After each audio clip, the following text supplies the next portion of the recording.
Maybe that's why. Now we're live. Unless we were live a minute ago. You're playing in traffic. The only show weekly where you can delve into automotive subjects, far and wide, weather, food, you name it. Lewis Lee is with us somewhere. He was just not really. He hasn't hooked up yet. Let's put a couple guys in here. Brian. Ray. There they are. Holy smokes! The Three Musketeers. We taking over, baby. All right, that's where he is. Good. All right. Man, that's definitely an Oreo cookie there. We got him right here. Yeah. We got the bubble stuff. Hey, Man, hey, we don't play. you don't play. What are you boys doing out there tonight? What's the occasion? Oh, we're just hanging out. That's good. That's good. Excellent. So Terry comes into the Youngstown area, and we do some summer racing stuff, and us having a good time. Tyler cooked us some steaks, hooked us up. Now we're overweight. Nice. Quite the chef. This boy can cook. Yeah, I like Brian. Man, I had hot dogs tonight. Yeah, we had some fat steaks. What's up, Paul? I want to know why I didn't get a phone call. I would have gotten in the car 2 days ago and met you this morning. I know you would have too. Well, that's about the time. That's about the time that Terry said, "Hey, I'm going to be there." I'll be there. Terry's a spur of the moment guy. Can't help it. Well, so am I. I'm a spur of the moment guy. We're going to leave in the morning, go up to Kansas for KKOA Lead Sled Spectacular. Okay. Wow. Yes. Good deal. Yeah, so we went to Summit. Terry, tell me about the Summit trip. With the Summit, they I don't know if you guys seen my video. I have like an Arsenal LS engine, and we took Hawthorne, the six. It's a what is it? LY6 with I think 250 some odd thousand miles on it, and they pretty much asked me to bring it out so they can check the wear on that engine with the I guess the bearings, you know, all the wear that Piston wall. piston walls, all that. So I was like, sure.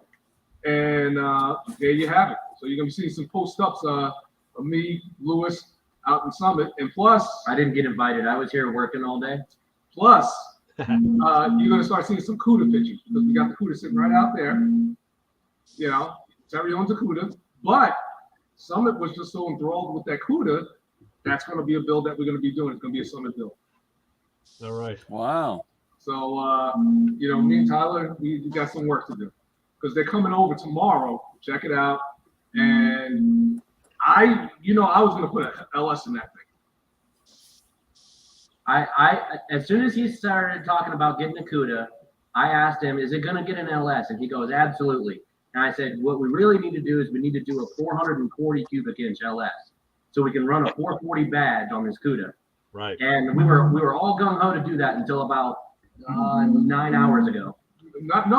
Probably about what, 3 hours, maybe 6 hours ago. Yeah, when While we you were were- at Summit, yeah, when we when were you at were- Summit, you know, yeah. because they were saying that they coming out with a whole line of LS stuff, not LS, I'm sorry, Mopar stuff for the 6.4 Hemi, which went from 2010, I think, to 2020, 2022. They're still making Yeah, 2009 to like 19 or 8 or 20. whatever. So Yeah, the 6.4 that's in the truck. that's in the trucks. So, Yeah, just be careful of the rods. well, they're gonna redo the whole engine, so they want to know what, you know, would I be interested in having them put in that 6.4 in a CUDA? You Because know, at my Chrysler shop, there's a whole wall full of those going back for warranty. I might have to take one. Yeah. I have to take one. No, they have this extra window down low in the block. JB Well. Well. Tell me, JB Well. Those are iron block, aren't they? Yeah. Yeah, we can weld that close. No. I got a TIG welder. Yeah. Good luck. Yeah, shape out a nice piece of metal, you know, put it right in there, patch it up. Yeah. So they're coming over tomorrow to look at the CUDA and see how far we want to go, what the best decision is for it. We got to get some sheet metal, make it look like something. And What year? It's a 73, but we have a 1970 tail pan and a 70 grill And 70 front fenders. and 70 front fenders. So I'm gonna be looking for an AAR hood. And I think it's gonna be- Continuing on with building cars, yeah, just make them the way you want. That's good. that's it. So Lewis Lee, we got into a huddle when they offered the whole, what's it called, Hemi. Yeah, we had to pull, We had to step out, do a little sidebar, and Lewis Lee pretty much talked me into it. Yeah. I still want to go 440. LS 440. LS 440. Yes. Yeah, it would have been cool. It would have been haterade. You know, it just would have been fueled by hatred. There would have been a lot of people upset. The Mopar guys would have been all They've upset. been hating it. I'll tell you something. I posted a picture this week. I saw an LS in an early Nova this week, Monday night, where the guy just had like I don't know if they were Inglace or whatever. It was a stack injection on it, and like nothing under the hood. It looked like there was not enough under this hood to run the car. That's how sanitary this thing was. Wow. I've never seen a nicer LS build in my life. Wow. You can get them pretty clean. Like on my car with my G8, all you can really see on top of the motor, wiring wise, is I have my fuel injector wires run under the intake manifold. They come up that divot in the head, and then they loop out and they go to the injector there, and that's the only visible wiring on top of the motor. Right. So you can, if you work at it, you can get them real nice and cleaned up. Must be Coke time for no class. Yeah. we hear you, Paul. Rocky Mountain Soda. Yeah. Wow. Yeah, so we had a good couple days. That's awesome. We shall see what happens. You know, So what do you guys, how's your week? Anything popping? Just the heat. Yeah, what is it down there? We've had a heat index of like 105 for the last 3 days. 105. Yeah, It's it's crazy. supposed to be really cooking here tomorrow. Like actual air temp 96, real feel like 112 or some crap. The air temp was like 96. Yeah. And it felt like 103, 105. Yeah, that must be what's rolling through over here now. And tomorrow's supposed to be the peak of it, and hopefully we get a little relief because it's been brutal here for the last week and a half. 86 right now. Yeah. Oh, I know you guys down. I was checking on my old hometown of Oklahoma City, and man, it was temperatures of 113. That's insane. Tulsa and OKC, it's warmer there than it is here. Yeah. And I'm going up to Kansas, and they're talking about it being 109 in Kansas on actual air temperature, 109 in Kansas on Saturday. Yeah, we're doing good. We're at 77. 77, nice and cool. Nice little breeze going on it. By the way, Tyler has one hellacious shop here. That's right, hellacious. Hellacious. Yeah, hellacious. No classroom members. He was here. This is a beautiful shop. I have never been to Ohio. I have never been in your shop, and I have never raised the roof on a bus. Yeah, and we can't prove that he was here. Oh no. Oh, no, I got proof because they signed his name on it. Oh yeah, that's right. Yeah. You got the evidence. Yeah. We got video too. evidence. Yeah, I think I still got the weld coupons around here for where he's testing the welders. Yeah, they're all right there. Yeah, right. But I got Elmo. Oh boy, that dang Elmo. Oh, Yeah, Elmo's never been the same since. What's good, Ray? Ray, how you doing? You look lost. No, I'm getting these pictures here. I'm going to show you what this car looked like. Uh-oh. Yeah, Yeah, I was trying to find him too, Ray. I got him. Oh, you got him? I'm just just got to pull them up in the right spot, and I'll. Ray, your car is looking good, man. The picture you posted. Oh, thanks. Yeah, I want to get some. The more I look at it, the more I want to get some pinstriping done. I got to find one of these guys I know. I got to do that. Yeah, and especially under the night lights, it really shows well under those lights. Yeah. Okay, I got the right folder. So this cruise night, it's a new one I started going to, and it's like Chevelle City. I mean, a lot of 66 sevens. There's 8s and 9s. Not really any 70s, but 71, 72s, convertibles, hard tops. A lot of Chevelles. And there's a guy there with a two guys roll in. One of them has a 68 Charger. The other guy's got a 70 Roadrunner. And the 70 Roadrunner has a 383 in it, an original car. But the Charger has a late model Hemi in it with a 5-speed. And you look at this build under the hood, the way they laid everything out, it is definitely a pro build. If this guy did it himself, he's top shelf. I've seen some really cool stuff. So it's good. It's good when you get to see, other stuff other than what you normally. Where exactly are you at again, Ray? I'm down on Long Island in Nassau County. So we're going to this cruise night. Happens to be in Massapequa. Okay, Massapequa. So I was out in north of Baltimore a week and a half ago. I tried to meet up with Brian, but he said he was too busy making money and snatching tools. Yeah. Where were you going north of Baltimore? Up in Aberdeen. Yes. I was at the Cal Ripken experience. My nephew, his whole nice. baseball team went. Okay. Yes, that's a really good event. Yeah. It was an amazing facility. The staff was great. Accommodations were great. And then we had a little bit of time to kill. So Dad and I on Friday, we had one game that day. It was in the evening. So we killed most of the day on Friday, just driving around Aberdeen. We went to that state park there along the bay. I forget what it's called. You went to Northeast Maryland? Yeah, right there, just northeast of Aberdeen, whatever the state park is. North. It's basically where the Patapsco River and the Chesapeake Bay come together. Yes, exactly. Yep. Yes. Yep. We found a little mom and pop ice cream shop down there, and we just saw the sights. You could have brought Terry's toolbox back if you met him, Brian. See? See, we got to coordinate a little better. And the engine. Yeah, I could have just picked up the engine. You're right. Yeah, not Friday. Come by Tuesday. Tuesday, I can play all day. Friday, the whole different. You know that Fridays are. Everybody wants to see me Friday. Oh yeah. I need 3 of me on Friday. Payday. All right, so check out. I'm going to show you the stance on this Nova. Boop. He had it. The picture doesn't even do it justice. He has, the Steelies that are widened.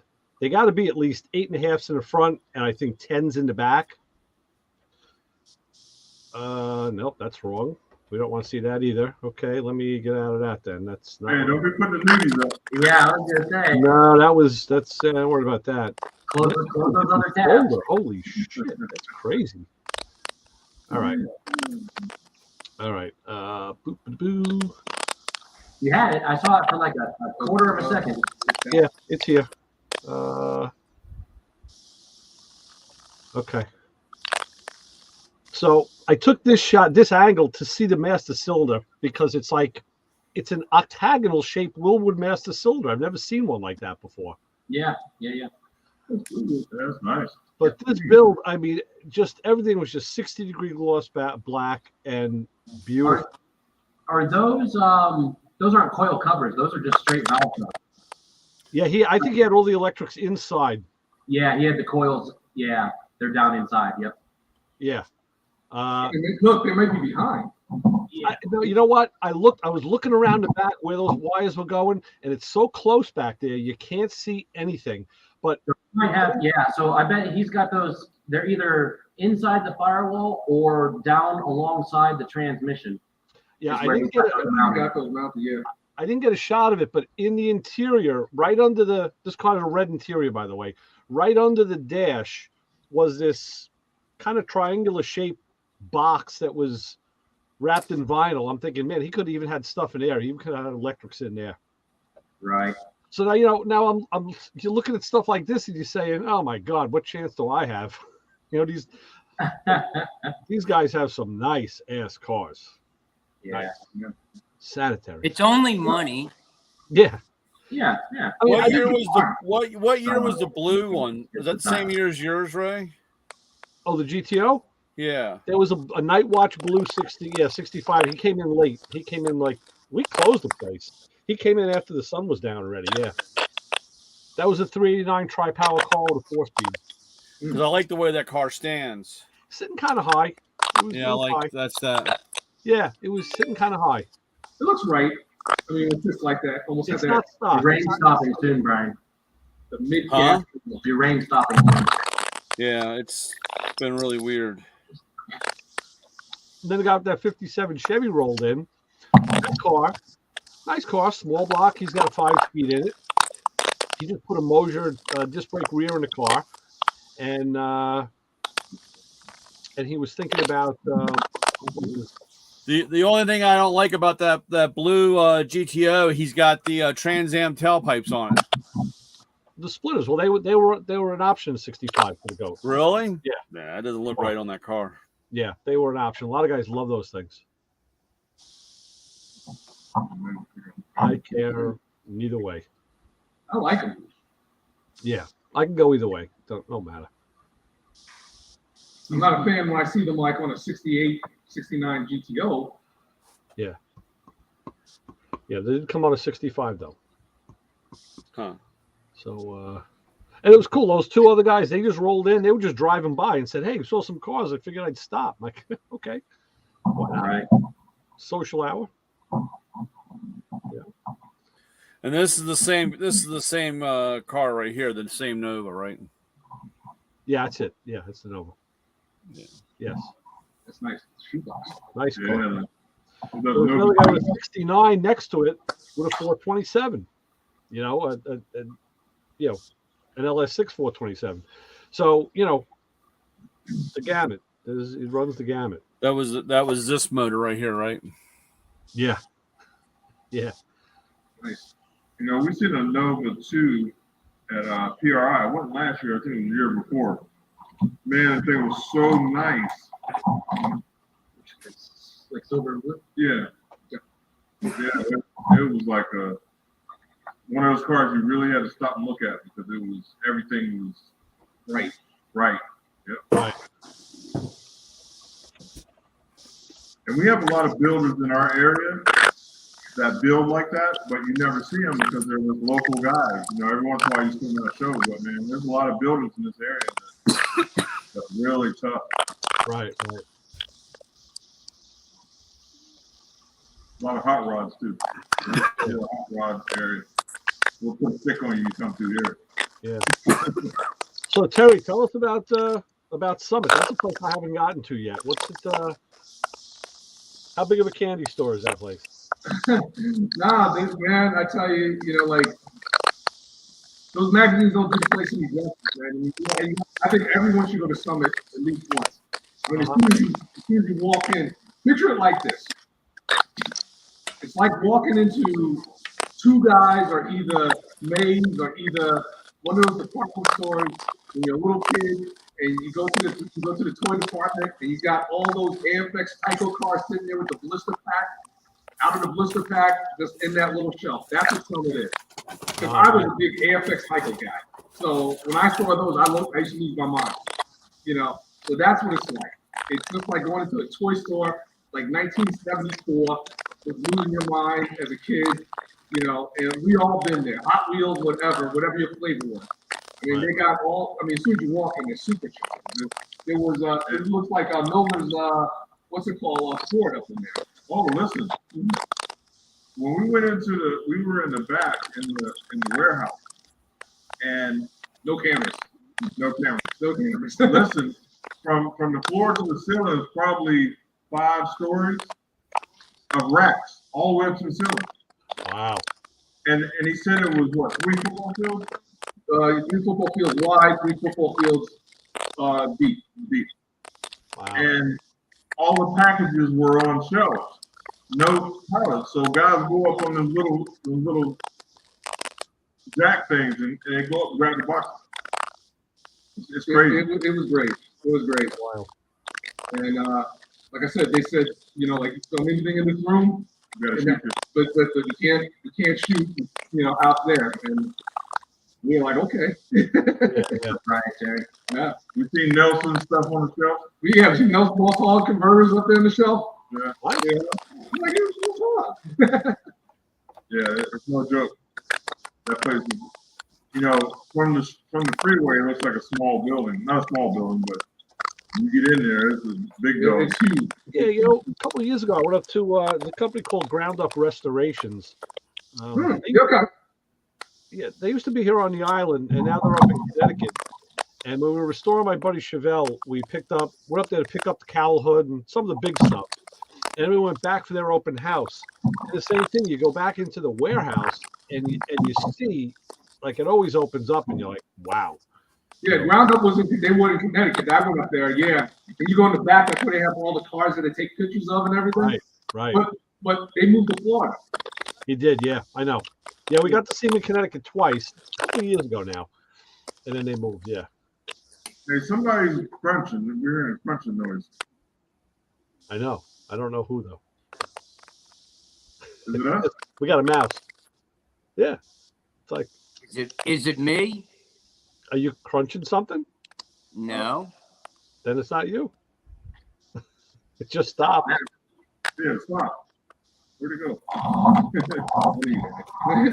It's like a bad I don't connection. know about the summit in Ohio, but the summit in Texas, yes, the place is huge. And yeah, you just kind of get lost in there because it has a little bit of everything. Yeah. And me and Tyler, he's younger than me, but as I was growing up, I watched that place grow, man. It was just one building, one little spot. Well, I've watched Summit as an organization grow from the mid 80s or early 80s to what it is today.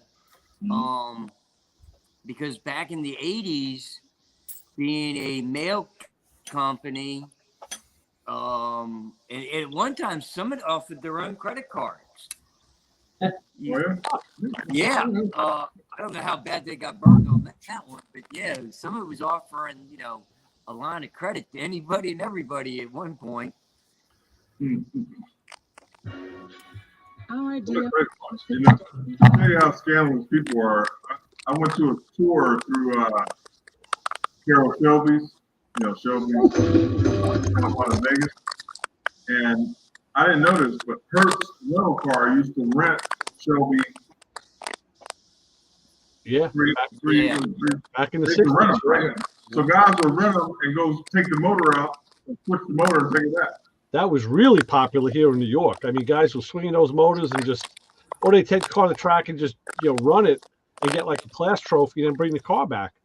Yeah. Oh, What was yeah. that thing called? It was called Shelby. It was called the Renter Racer or something like that. Rent a racer. Yeah. Red It Race. was It was 66 Shelby Hertz, and they were black with gold stripes. Not all of them, but the majority of them were black and gold.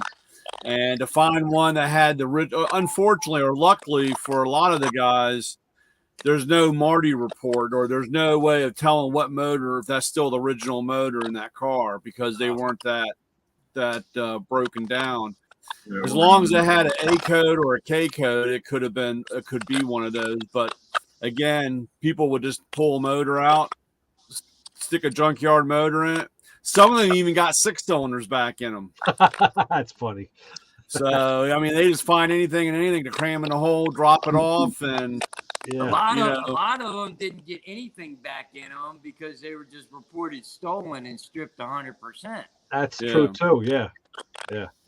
but a lot of those cars, a lot of times people that have those, of course, the ones that say, oh, it's still all original, or it came with what it is. It's very hard because a lot of those stuff, even the transmissions were gone. They take the Born Warners out of them, and anything and everything would be taken out of those things. Crazy. I don't know who thought of that idea, but that was Yeah.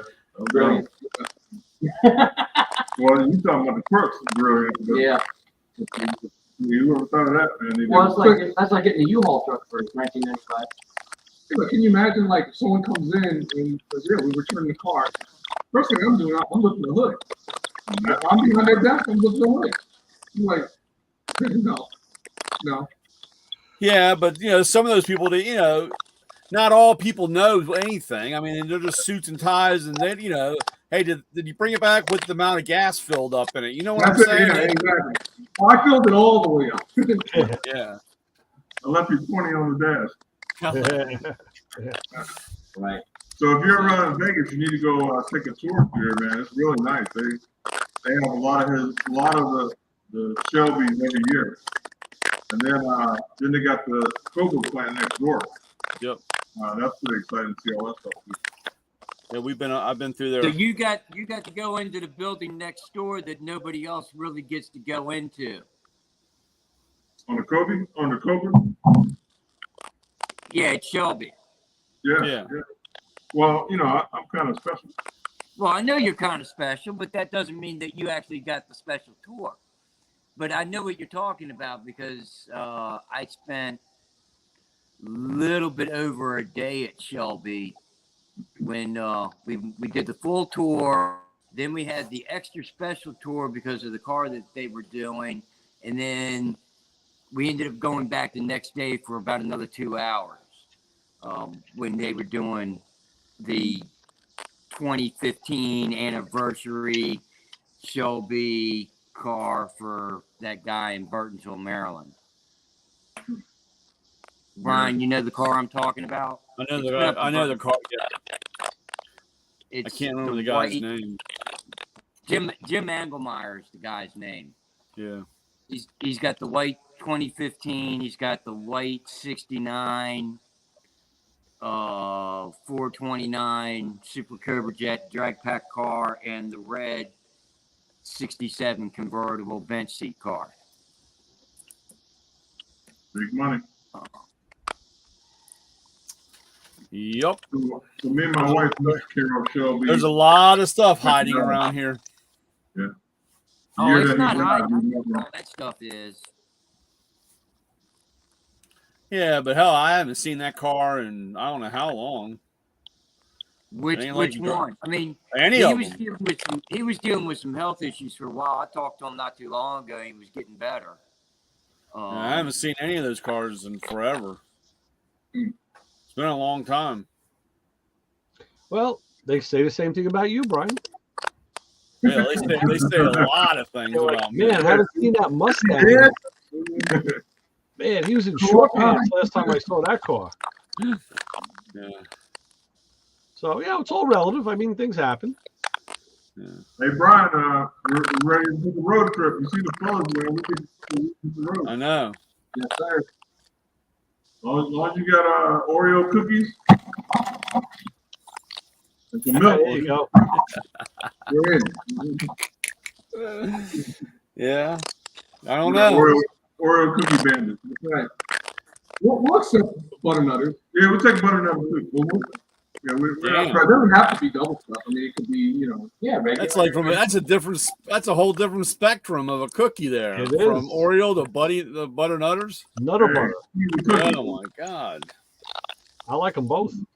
Yeah, I mean I'm not complaining, but And just give me a standard old-fashioned sugar cookie. I'm good.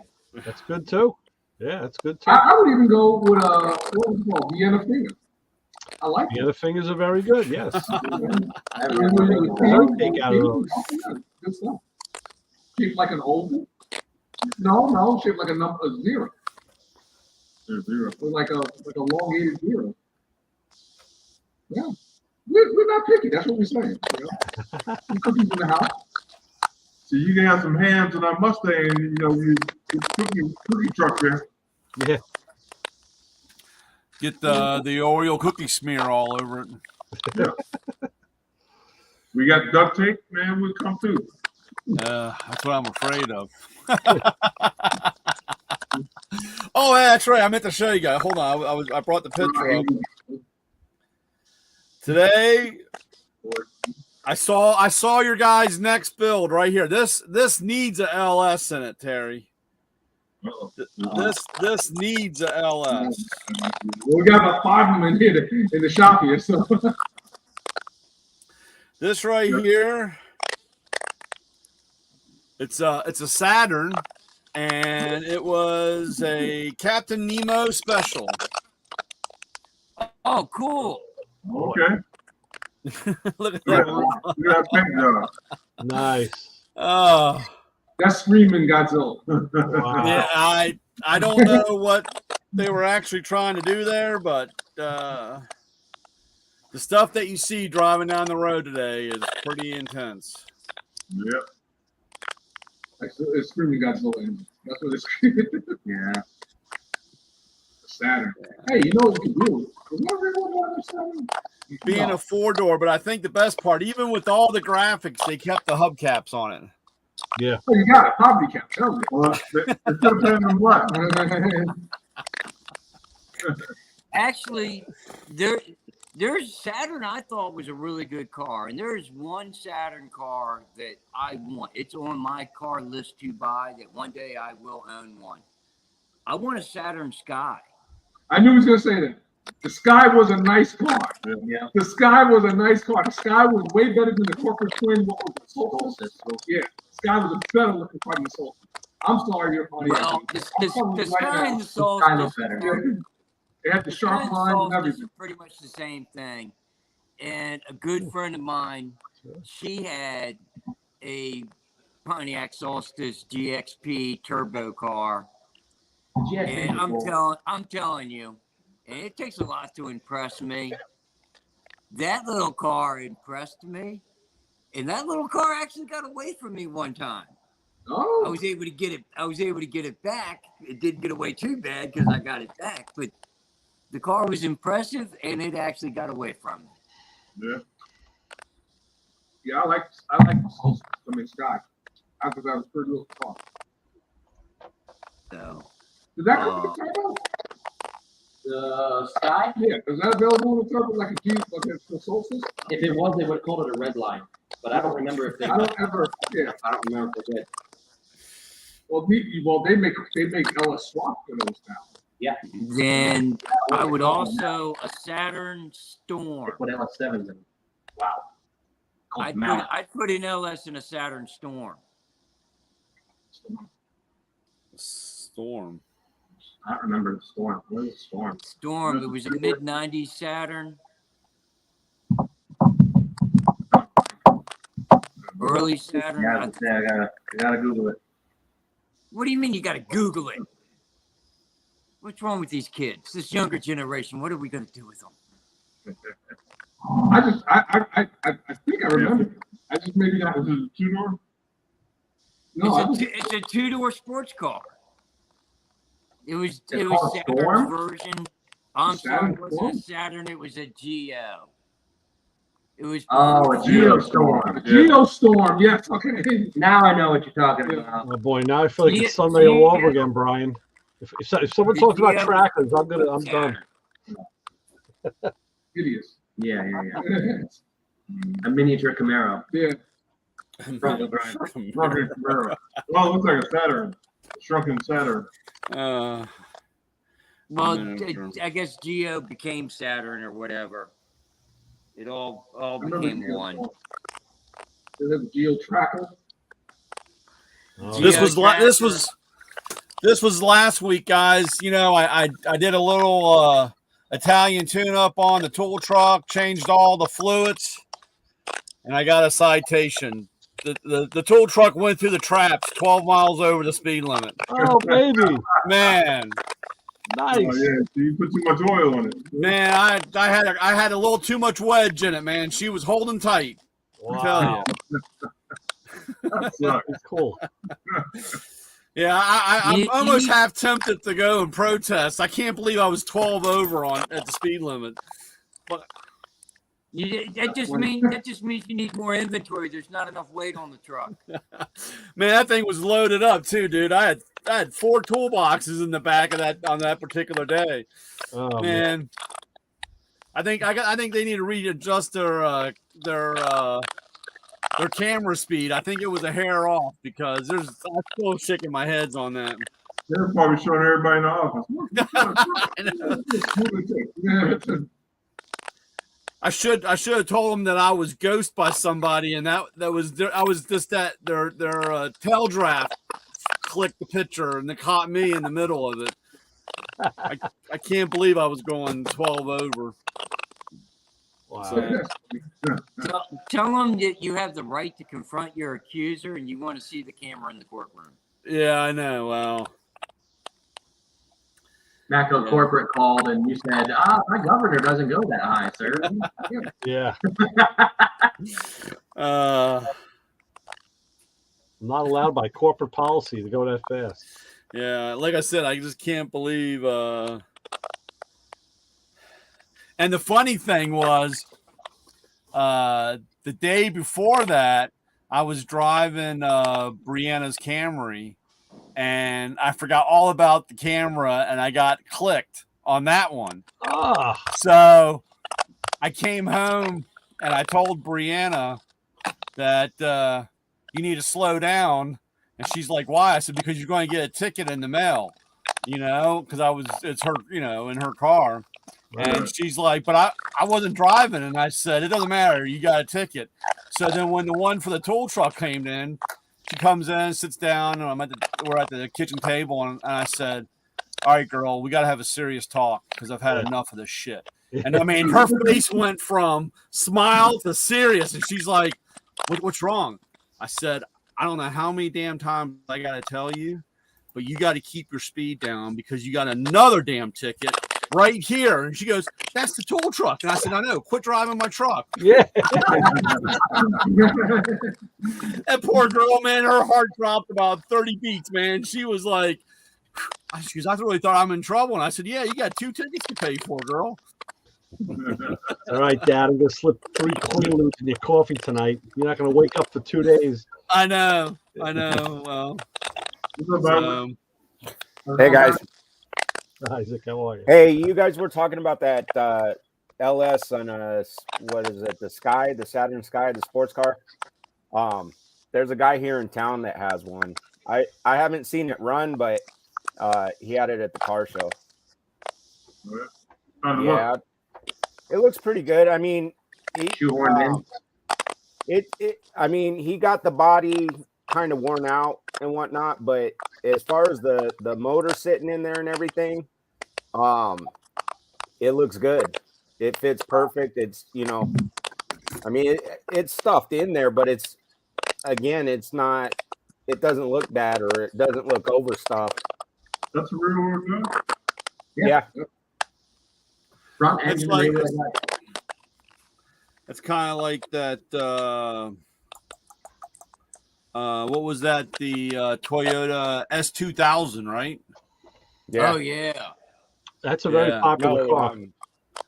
You're thinking the Honda S2000. Oh yeah, the Honda. Yeah, that's what I'm talking about. Because there was one at my Honda dealership, and they were all hating life because they can't get any parts. That's why the guy brought it to the dealership, because they can't find any parts, and it's got to have parts at the Honda dealership.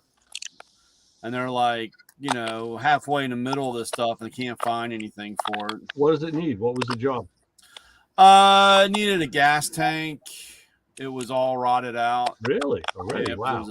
And something with they've been playing around trying to find all the brake components. The thing had been sitting for a little while.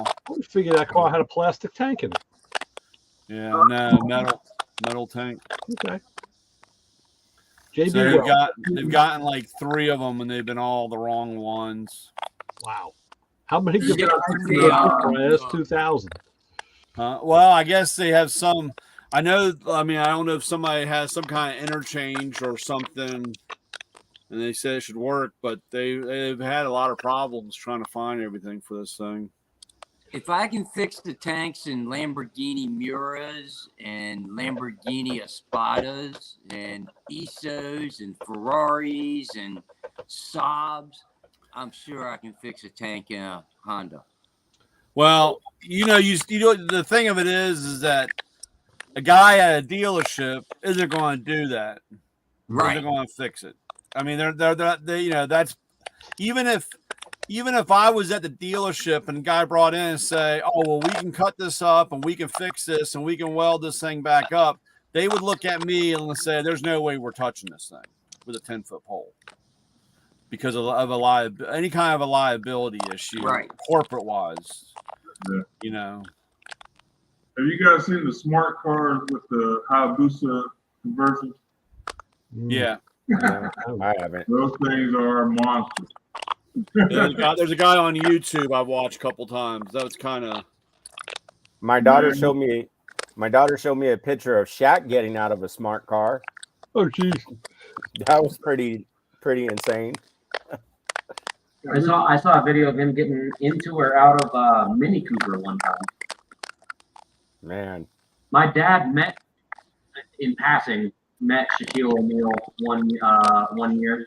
He was at a convention center in Vegas or California or something at the same time, and he was like trying to get through this crowd of people, and his coworker was right beside him, like a smaller lady, and he said all of a sudden we were like being pushed aside by this crowd of people, and the largest hand I've ever seen comes down on Doreen's shoulder and says in a deep voice, "Excuse me, miss." And here goes Shaquille O'Neal. It was like watching a barn pass. Yeah, big dude. Yeah, John used to do his fish tanks at his house down in Florida. Yeah. Ah, John. We were talking about it, man. We were Yeah. talking about it. Right before the stream. And then I guess somewhere at a PF Chang, they're missing a lion, because it showed up in one of my body shops. Oh. Nice. I go in there and they're all eating lunch around it one day. I think it's their new pet motto or a shrine or something. I don't know. I don't ask that many questions. I just, Yeah. collect You're my gonna money. play with me. That's So we just had Chinese food last night, you did. and I'm showing Terry all the good spots around town. One of the best Chinese places I've ever had is right up the road. And while we're sitting there, Lewis goes, "Yeah, Mike Tyson had a house out here, but the township kicked him out because they didn't like his tigers running loose." Yeah, running around free. That's crazy. that's insane. Yeah, they're big too, man. They were the little tigers. They were big dogs. Is there a place you can go to get like Kung Pao with a side of car bomb? Mm-hmm. Pretty much. That'd be cool. Yeah. We also talked about car bombs. Yeah. I can't come to Youngstown and not talk about car bombs. All right. Exactly. Yeah, we got to give them the history of what's happening around here. Why do Terry, people watch? Terry, there's a lot of connections between New York and Youngstown, Terry. Yeah, there was a lot of connections between the two cities. Oh yeah. I thought certain things that we invented, but not. I was from here. Right. Well, yeah, Ohio had they got the demographics where they're halfway, they're like everywhere. So it's Everywhere. Yeah. like the perfect place to have a home base. We even take your garbage. Really? New York City, your garbage comes here. Wow. So you got no place to put it in New York. Where you up with it? Home, landfill. Matter of fact, can you see the landfill from here? The old one. Yeah, try it out. Yeah.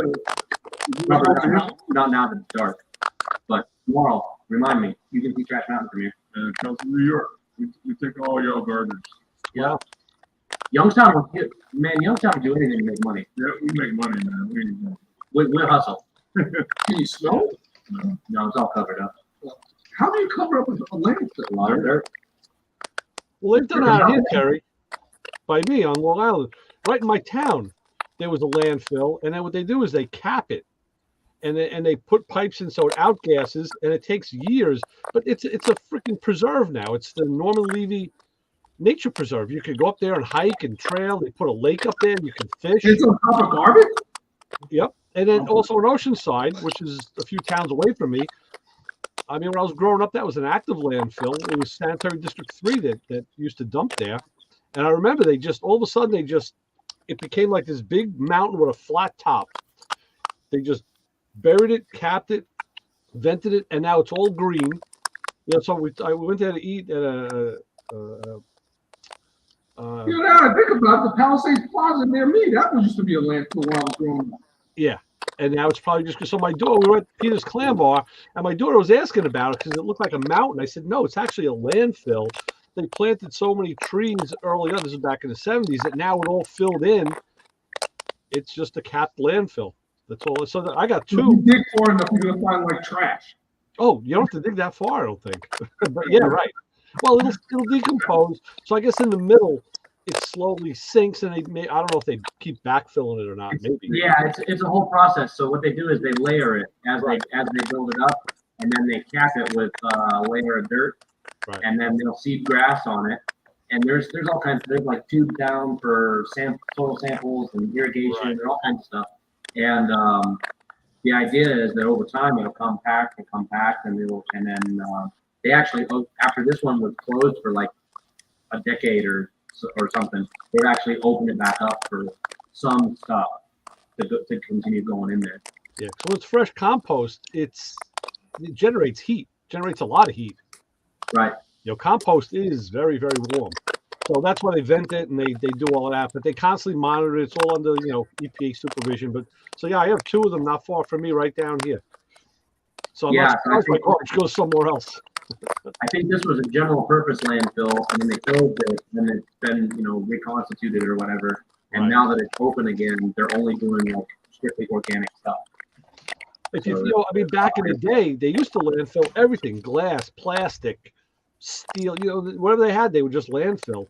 And now, obviously the rules have changed. They don't do glass and plastic and stuff like that. But they shred it out here on Long Island. And from what I understand, there's mountains of plastic bottles. And of course, they're at that point where they can't take anymore. They just don't know what to do with it. But they can't tell people stop recycling because they trained you to do it. So it's kind of a catch-22. They have to keep taking it. They have no choice. I remember in the city back in the late 80s, 90s, they were actually mixing glass in the tar in New York City, and they paved the street with it. So if you were in there, and that's when we used to ride our motorcycles in there all the time at night. And we do Brian's Tunnel Dash, but we did it with Harleys, with straight pipes. And you'd see the road would glisten at night. It was all the glass that your headlight would pick up. It was pretty cool.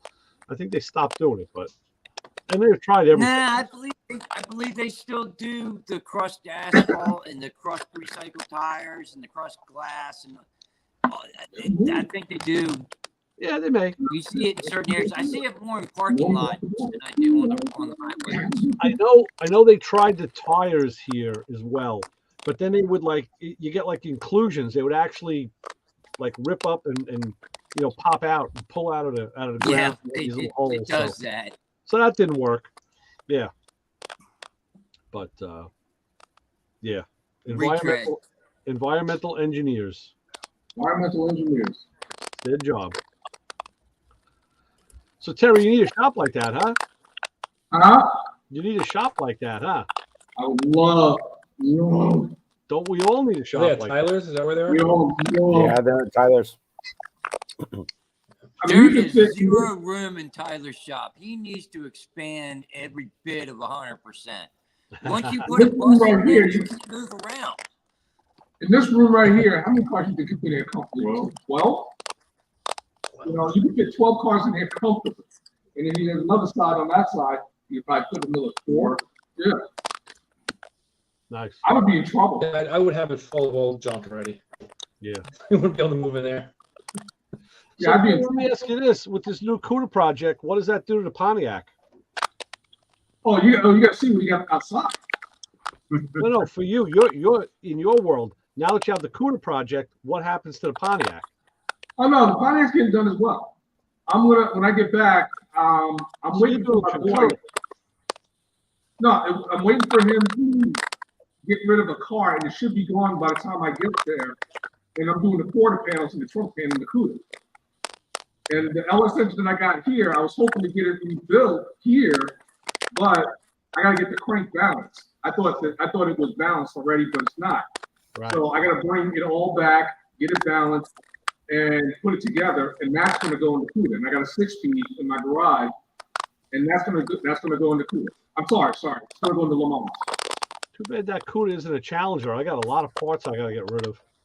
Yeah, I'm not a Challenger fan. Yeah. I think the CUDA's got better lines. Yeah, Challenger had it. longer. Yeah, longer nose. They're Yeah. both E-bodies, but yeah. I mean, don't get me wrong, I was throwing away, but I mean, Right. if you put a CUDA and a Challenger same year up against each other, I'm jumping the CUDA. Yeah. Yeah. I can see that. But yeah, that's the plan. And not to, and I'm also gonna finish the 71, and hopefully by the end of this year I'll have the 67 in epoxy. Once the 71 is finished, hopefully in a couple of weeks, that goes out of the garage shop, and the 69 comes back, and we freshen that up. We got 4 wheel suspension, 4 wheel. I know, right? You start your own car So show. how many- I'm still. Yeah, how many I'm cars still- do you have, Terry? Right now, 9. Oh, Yeah. that's not bad. I'm Yeah. still jonesing over missing out on that deal with Randy with that spoiler, man. Every time I look at my car, I'm like, damn, that spoiler looks so perfect on this car. Well, let me I'm ask gonna you. go, So I'm what gonna happened put with my that? chickens in. I'll be right back. I'm gonna put the chickens in for the night. Whatever happened to that spoiler? It disappeared. I was gonna send him like half the bumper, and then he said he got something to fab it off of. So he said, if you want one, I'll charge you full price. I was like, damn, man, come on, give a brother a break. Really? I need a Lewis Lee deal. Yeah, right. I wasn't getting it. so now every time I look at it, I'm like, damn, that thing looks so perfect. He's wearing me down. I'm like, It's a good looking spoiler. I mean, but like I said, even on my 71, I can't imagine the car without it now because it just looks that good on it. and I believe that it would do the same thing for my car. I think it would really just add that touch to the front end. Yeah. Well. So I get a lot of comments anyway. People asking me. The first question they're either asking me, what color is it? What is that color? And is it original? It's like, well, you know enough to ask what color it is. You got to figure it's not original, And then, then they'll ask, how long have you had it? And then I always surprise them with all the answers. They're always surprised with what they hear. People don't expect to hear, what I say to them, but that's half the fun.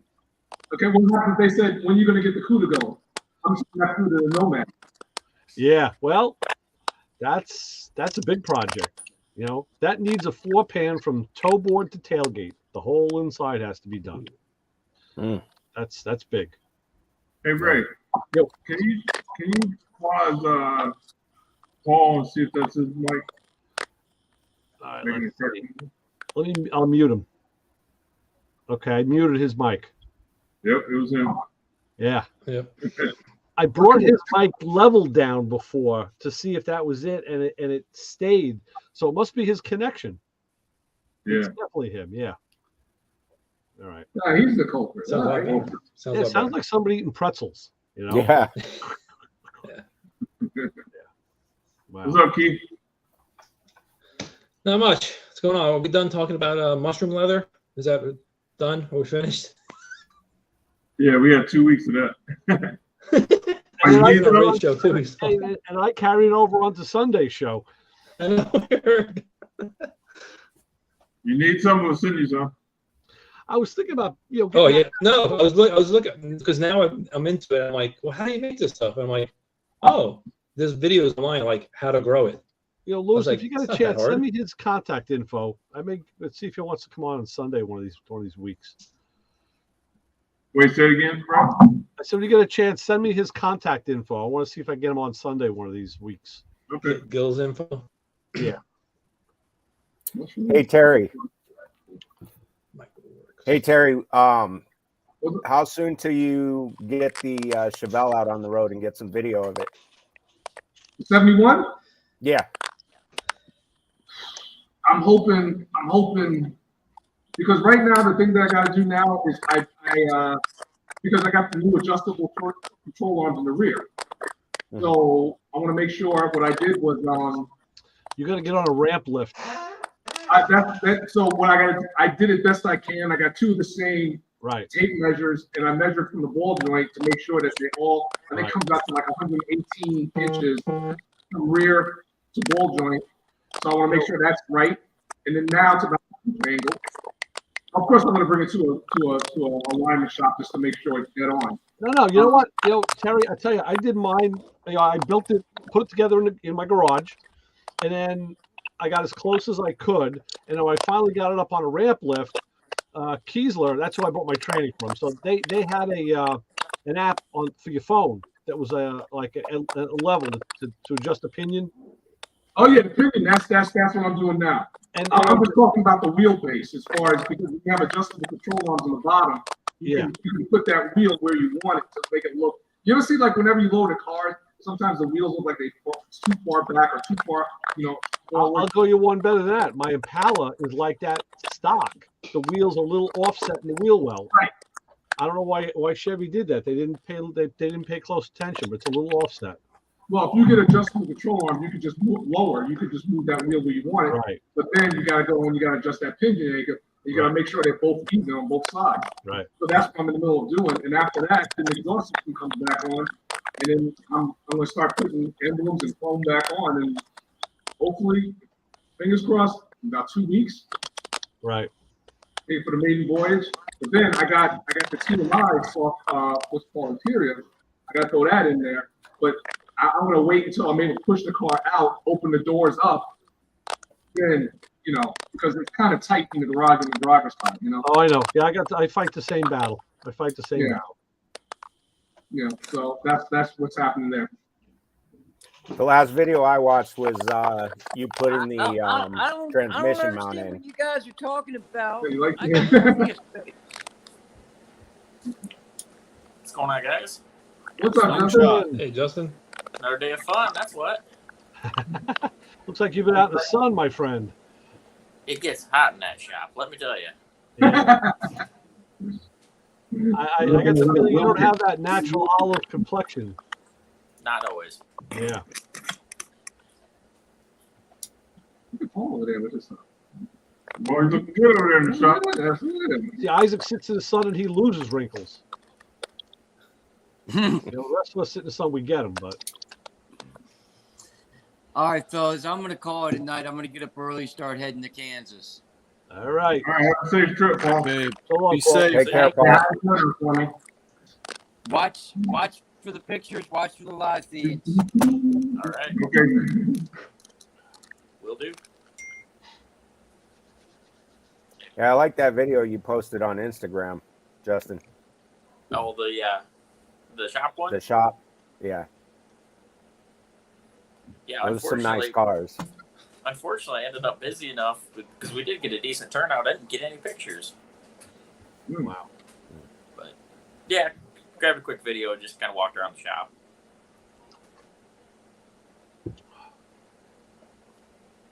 Yeah, it's Paul, stuck.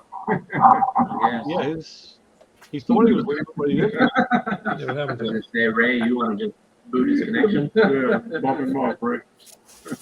Let's see. They're not remembering. He's There gone. he goes. Yeah, there you go. Good to be king.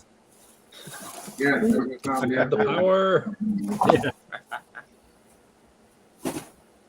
Wow. Mouse has an individual. So Tyler, what's up with the new G8? Oh, black one? The black one, yeah, I saw that thing. That's from down your way, Keith. What? It's a buddy / customer of mine that owns it. It's a GT? I didn't look at all the pictures. Yeah, it's a GT. Yep, yeah, it's a GT.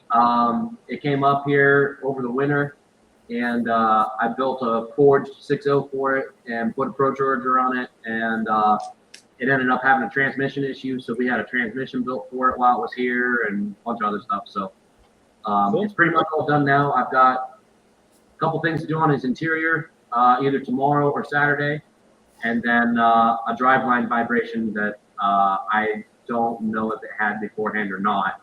And then it's ready to go back to Florida. Oh, you right? Yeah, the black one. Quick. Very quick. Yeah, Where- it put where- down, Where in it Florida? put down 770. Nice. Where in Florida? In the town of Basic. He's over by Bradenton. Oh, so he's like not even. It's like that's close. Yeah, the county on his license plate is Volusa, Valdu, yeah. Valdu, yeah. Valusa, yeah, something like Valdusa, that. yeah. Home It's just south Masasa. of me. He drives that car all over the place. He took a 6-week vacation last year, and he drove coast to coast twice. He put 23,000 miles on the car in a month. Wow. Yeah, That's so beautiful. so he's not afraid of putting miles on the car. Yeah. And then he knew he was bringing it here over the winter to be rebuilt. So How many miles Those are does the car nice have on it? cars. it's about to turn 200K. Really? Is that the same motor or you put a different motor in it? Same block. Yeah. It's a stock crank, forged rods, forged pistons, stock heads, BTR. Oh no, we didn't go with the red hot cam. We went with the jam cam, and then it's got a D1SC Pro Charger on it. Car should be a 6-speed. It is a 6-speed. It is? 6-speed auto. 6-speed auto. No, it should be a 6-speed auto. Yeah, no, those got to be manual. There you go. Yeah. That takes some work. They only You gotta made get about 600. And well, Keith would know. How many did they make manual, Keith? Oh, the GXPs? I don't know. The like GXPs 600 are only like 1,800, something like that. GXPs, and then maybe a handful, of manual. Yeah, about half of them. About Yeah. half of them are manual. There's They're numbers. not that hard to swap. I think you all just the use Camaro stuff, right? Yeah, pretty much all the 5th gen Camaro stuff swaps right in. Yeah. there's Well, that's not- basically what that thing is. It's a big Camaro. Pretty much, yeah. It's all the suspension is Zeta platform, so Yeah. it's a Camaro with longer wheelbase and an extra set of doors. So yeah, man. Yeah, the 5th gen. Yep. I'd rather have the Camaro. Yeah, Yeah. it hurts even worse when that second set of doors passes you No, it doesn't. though. A lot of Camaros out Hey, there. next time you come out here, we'll line them up.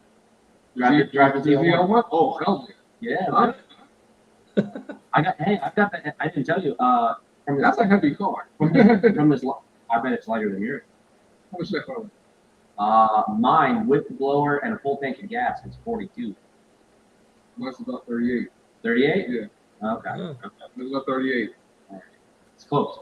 That's Yeah. not that far. It's not too, But I got like another 200 horsepower. Out of weight ratio. Yeah. Out of weight ratio. Out of weight ratio. But I've got the 8th mile marked out front of the shop.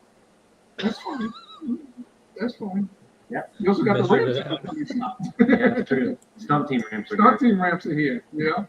I started to hit him with the rental truck. There you go.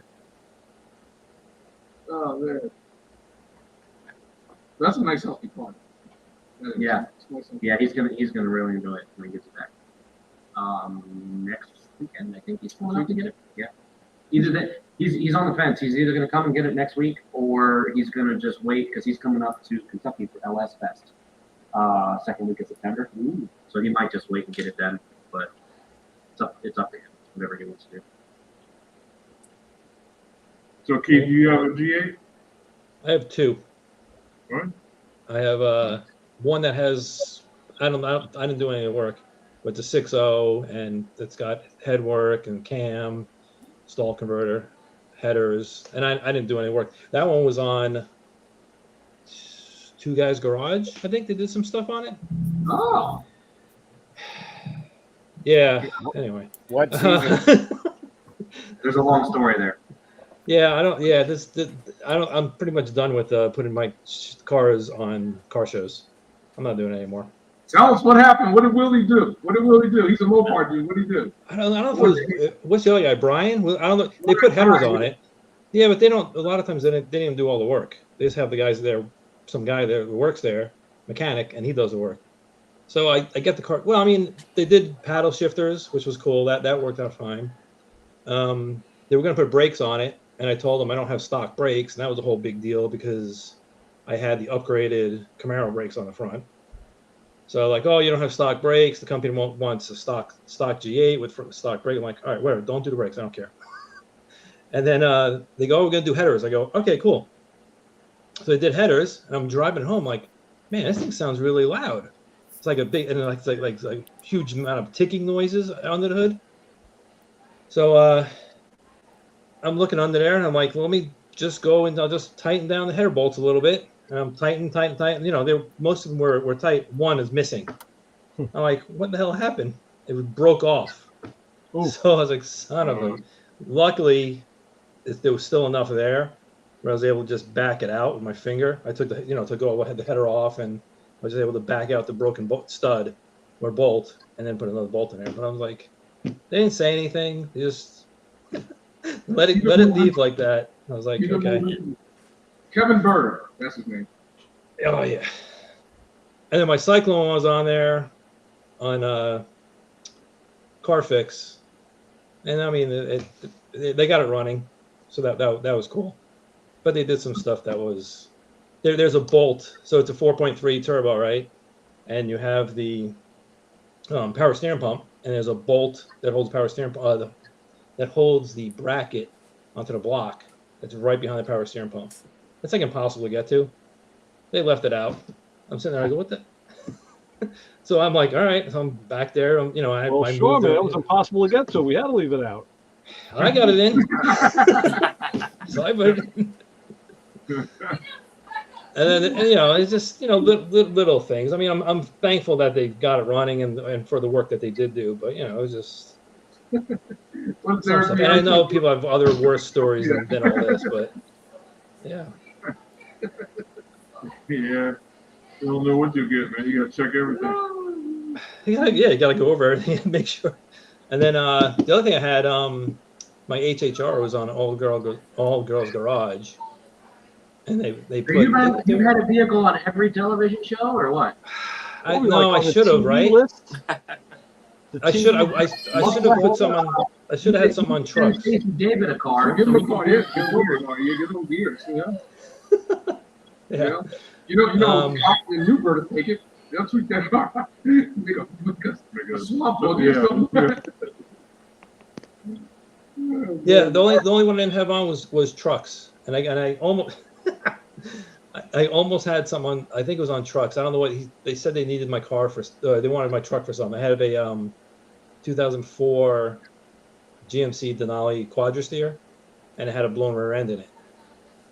And I told them about it. Oh yeah, they like, oh, that'd be a good project for us to do.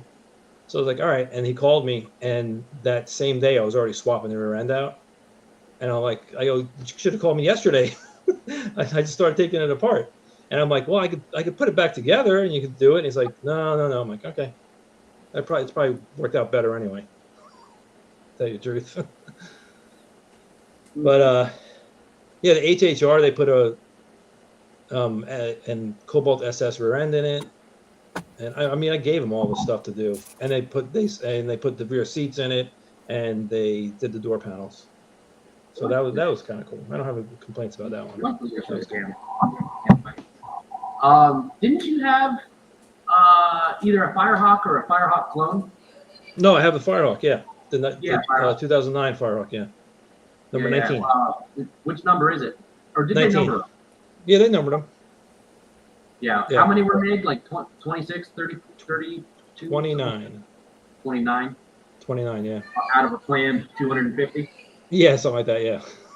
Yeah. How did they start with 29? Why not 30? So what happened was the 2010 model year was supposed to have the Firehawk package available. But the last model year for Pontiac was 2009. So when they stopped production, SLP had only made 29 of them. Yeah. So he has one of the 29. Yeah. Well, SLP did the 20 GTs, and then there's a guy that bought 9 GXPs and had them SLP do those. Oh, okay. So that was not on the directly side. through GM. Yeah. He had a whole bunch. The same guy had a whole bunch of those Transformer Camaros. He was collecting a whole bunch of cars. He had Cyclones, Typhoons, Grand Nationals, Turbo Trans. He had freaking all the rare and cool cars. Sonoma GTs, which I bought 2 of them from him. But yeah, that's why, Terry, when you said you had 9, I was like, oh, that's nothing. I have like 20, I think. I don't count. Yeah, I don't count anymore. I tell him I got 9. Tyler's over here laughing at me. I got like 31 Pontiacs on the property, and Oh, my God. only 2 of them are customer owned.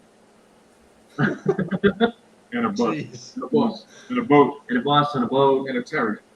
and a Terry. Yeah, there's a camper next door called Terry. Oh, that's funny. So the neighbor owns the guy with the business next door. He owns it, and I told Terry that I'm gonna buy Terry so that when Terry comes to visit, he can stay in Terry. He can say, Terry. Well, fellas, I gotta jump a little early because I gotta drive back home 'cause I'm away from the humble abode. You taking Terry on the bus tomorrow? Say again? You taking Terry on the bus tomorrow? No, he still got some business to take care of. Yeah, I would love to, but I'm coming back because we got work to do here. Yeah, I'm gonna have his CUDA here, so he's gonna be back to work on that. Keep metal And then- person, yeah. I guess he's trying to get like 6 or 7 irons in the fire over at Summit, so we'll see. Wow. All right, so that build is going to be done at your shop in Ohio. Most of it, yeah. Yeah. I mean, I'm close to Summit, so anyone from Summit who wants to pop over and do a video or see the project or whatever, we're only about 40 minutes away. They're really interested in that CUDA for some reason. I don't know. Yeah. And then it's only about a 6-hour drive for Terry, so he could come out on a long weekend and knock some stuff out. Yeah. Especially if he doesn't have to rent a Colorado to come out here. They got a Colorado. Yeah.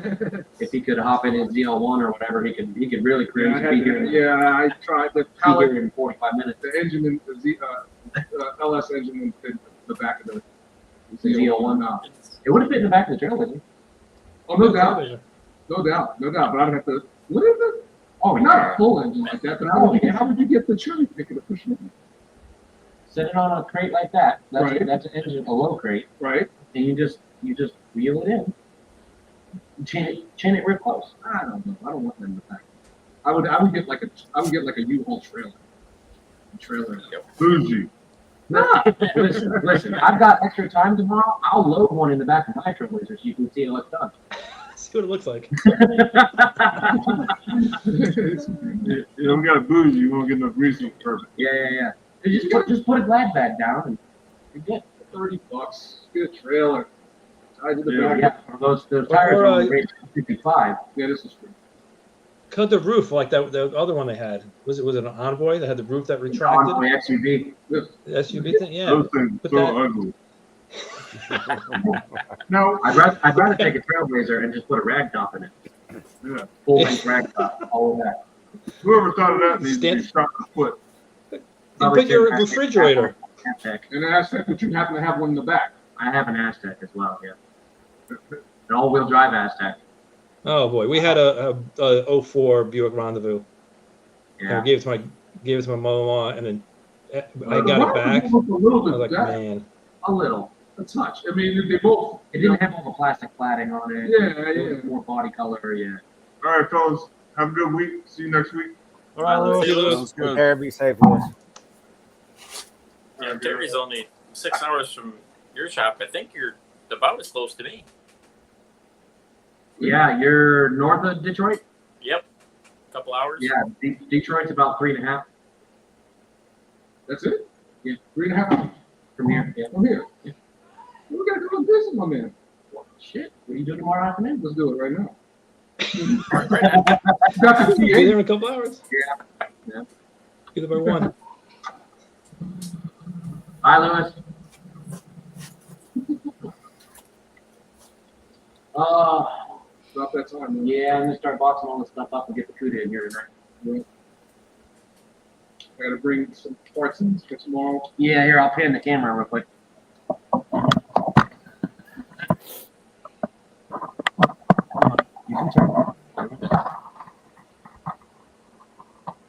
So where all that pile of boxes and stuff is, that's where we're gonna stash the CUDA for tomorrow. So someone can see. Yep. Isaac's scoping out what the white You're like, part what is that? Let me zoom in here. Hold on. Everybody Zoom leave in. in. Oh, it's hilarious. Uh-huh. All we saw You was gotta- 6 people go.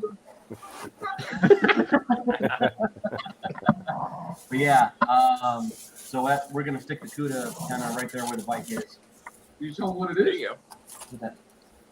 Oh, They still want to know. they still want to know? It's a 64 Impala. Yeah, buddy. LS swap. Oh, well, hold rear on. ride, 64. 64. Yeah. It's actually in good shape. What is wrong with that thing? It's just I'm putting a new engine management system on it. and- that's what it needs, right? I mean, did you ever think about just going PSI with a regular standard computer?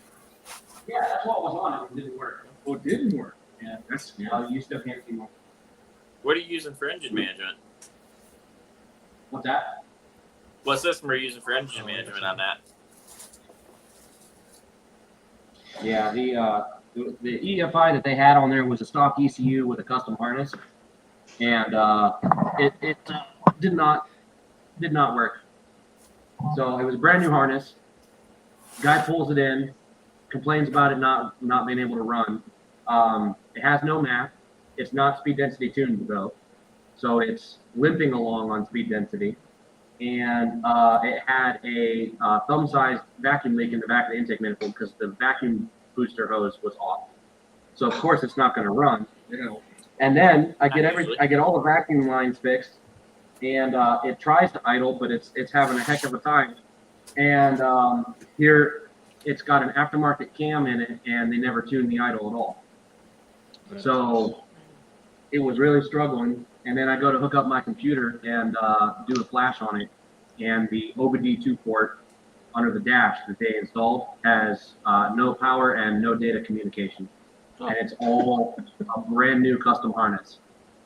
Like they bought it, they installed it, and it doesn't work. So either it didn't work out of the box or they messed it up putting it in. So I told the guy, I said, by the time I pull this harness back out of the car, trace wires, figure out what's wrong and why I can't even hook the computer up to it, we're going to be halfway to installing a brand new Holley Terminator, which has self-learn, wideband equipped, everything you could possibly want. So that's what we went to. And then I'm finishing up some other stuff. Like when they installed a Vintage Air AC system in it, and they got the wrong size AC condenser. So it interfered with the hood latch. And what the brilliant person that did the install decided to do was delete the hood latch. And Why not? I mean, really. I got the car completely. Well, wait. He deleted the hood latch and did nothing else. There's no hood pins. There's no nothing. Oh, just deleted it. So I got the car completely ready to test drive, and I'm like, the hood doesn't stay It's closed. bouncing around. And then I never dawned on me to look for a hood latch, and I look and it's gone. And so I had to go in and I had to notch the old hood latch to clear the AC condenser and weld a bracket around it and all that stuff. So Vintage Air, that probably should have came with the kit for that car. Should have came with the right condenser. that's what I would have thought. Mine did. You got the wrong kit. Figured for sure a 64 Impala would have had a bolt-in kit, but the condenser is too wide, and they hacked up some brackets, and I don't know if it was just old stock they had laying around. I don't know. I inherited a hairball of problems, and I've slowly gotten. This is the one, Ray. We had. I talked about it on the show maybe 4 months ago. We were having a hell of a time getting enough brake pressure to stop the car. Right. And here it was they used the wrong master cylinder brackets, and the push rod was at an extreme angle. Right. And as we pushed the brake pedal, it wasn't plunging the brake master far enough. And they took like a can opener to the firewall and just peeled it back to get the push rod to clear. So now that it's got the correct brackets on it, it's got a gaping hole in the firewall. I don't even know what to say. Some people shouldn't work on cars. That's what we all see this stuff. When you get something that somebody else worked on, you're gonna see it, and it's gonna be sooner than later. And I'm horrified, and then I can't stop laughing my ass off, and then I'm horrified again. But it makes for such great stories. And people don't believe you when you tell them what you've seen. They're like, "No, there's no way." I'm like, "Yeah, really, no way." So when they put the radiator in it, they didn't get the correct swap hoses, so they just took the corrugated universal hoses and jammed them in there. One of them's pinched almost all the way in half. So my next thing I have to do after I get the hood latch fixed is I'm going to hard tube the radiator hoses, and use couplers. I will So, show you something. This it's just was the bonkers. first car I worked at this shop. It was a beautiful '68 Camaro, and it was done really well. The guys at the shop were doing the hidden headlight conversion on it. Nice. So let me just go through these folders here and find it. There's collision. Oh, Yeah, there should have been an AC kit for that. 64. We're doing that 62 right now, and they have a kit for it. Direct bolt in. Here you go. Yeah, I'm sure they make it.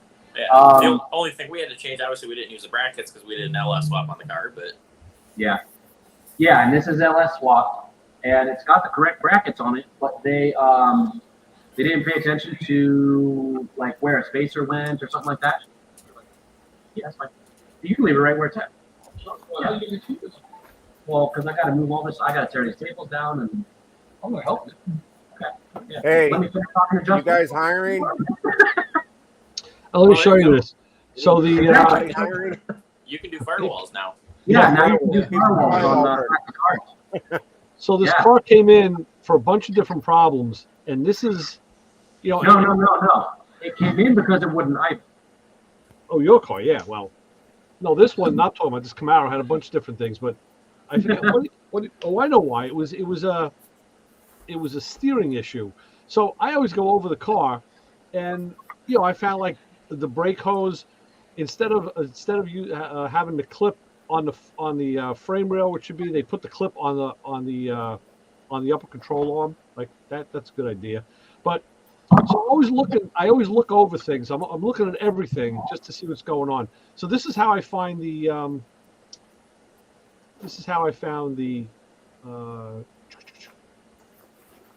radiator hose. How come it didn't open? There you go. So nice. you can see here, Oh yeah, that's not even that bad compared to what's on this Impala. it was the jumbo size. It's so kinky.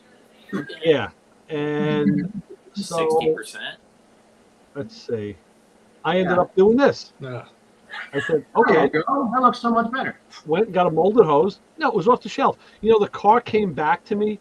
It came back a couple times, and it came back with a corrugated hose again. They changed it.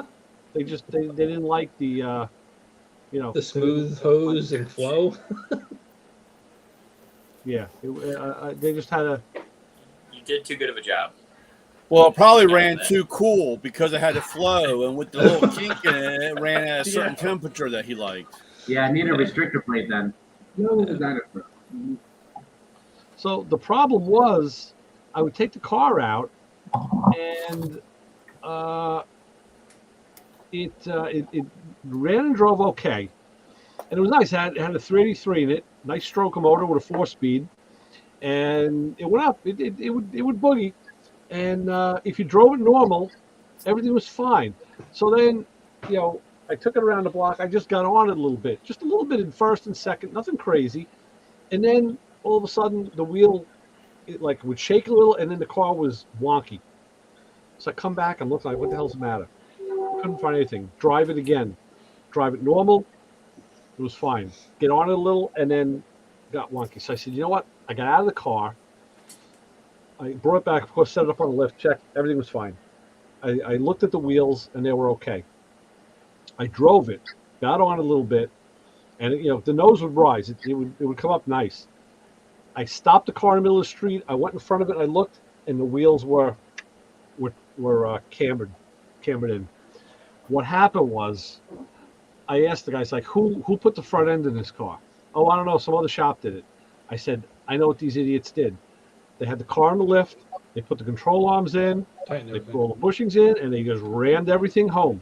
I said, then they lowered the car, preloaded the bushings, and now as soon as you get on it and lifted that front end, boop, everything went down again to where it wanted to be at the relaxed height. So I said, okay. I said, that's an easy fix. I just have to loosen all the bolts and torque it on the ground. Problem is, we don't have a ramp lift over there. So, to get a 2-foot torque wrench under the car on the ground, you can only, I think there was like one bolt I couldn't get, but I got the other 7 and it was good enough. But, you see stuff like that all the time. And That's one of the major reasons I got that 4-post lift right there. Yeah. Is so that I could do chassis adjustments. Sure. Yeah. Yeah. But, then when my own car was in the body shop, my Mazda, I got hit in the front wheel by some kid at a high school. So they're going to do a fender, and I just had put struts in the car like a year before. They're going to put another new strut in. I said, okay, I okay everything. And then it hit me, and wait a minute, I called the shop up, I talked to my buddy, I said, who's doing the front end work on the car? Who's one of the mechanics? I said, tell him, I said, if he doesn't know how to do this right, tell him I'll come down after work and I'll do it. And I told him, I said, you can't just tighten those bolts. You got to have the car at ride height. And now I'm explaining this to the, to a shop owner, and he wasn't aware of it either. Seems like nobody was aware of this, like they missed front end lesson class, I guess. And I've seen that more and more. Where a lot of guys just do that. They just tighten those front ends up on the lift and I see it all the time. Yeah. I mean, they do it all the time, and I watch them. Sometimes I'm there long enough in the shop, and I see them take it over and try to do alignment on it, and it's just amazing. And you sit there and say something to them, and they look at you like, "Why does it matter?" And I don't know. It's like I was saying before with Terry, when I did the control rooms in my car. Again, I was in the garage. I brought the car out into my driveway and rolled under it at ride height to try to torque all the mounting points. And again, like the bolts that were lowest in relation to the geometry, with a 2-foot torque wrench, you don't have a swing on that thing. It's hard to do that on the ground, but you do the best you can, and at least it's not hanging from a lift. Yep. But crazy. All right, gentlemen, I think that's going to about do it for the long shot side of things. Okay, fellows, it was great seeing you. Yep. Harry, See you guys. Appreciate Take care, it. guys. Be safe. Terry, if you find a gold sparkle Ludwig Tom, I need one. If you find one in Ohio, I could use I saw the one. video. Yes, I will look for one for you. I need like what do I got? My Tom is 8.5 by 13, so something maybe like a 9 by 14, something a little deeper. Let me see what I can do. I'm not, like it's gonna take me a little time. I'm not like you. You go right behind that little I know. Turn and around, pull get all it. kinds of stuff out. That's not. I gotta work at it for a little bit. I can wait. You're wait. All right. All right. Good night, All guys. right, gentlemen. Good seeing you. See you. Yeah, Canada, John's day. Look at that. Good night from Canada. Take care. Yeah, thanks, John. Take care, John. Good night, guys. All right, guys. Oh yeah. So I got a question. Has anybody ever used or seen any of the electric ACs for cars?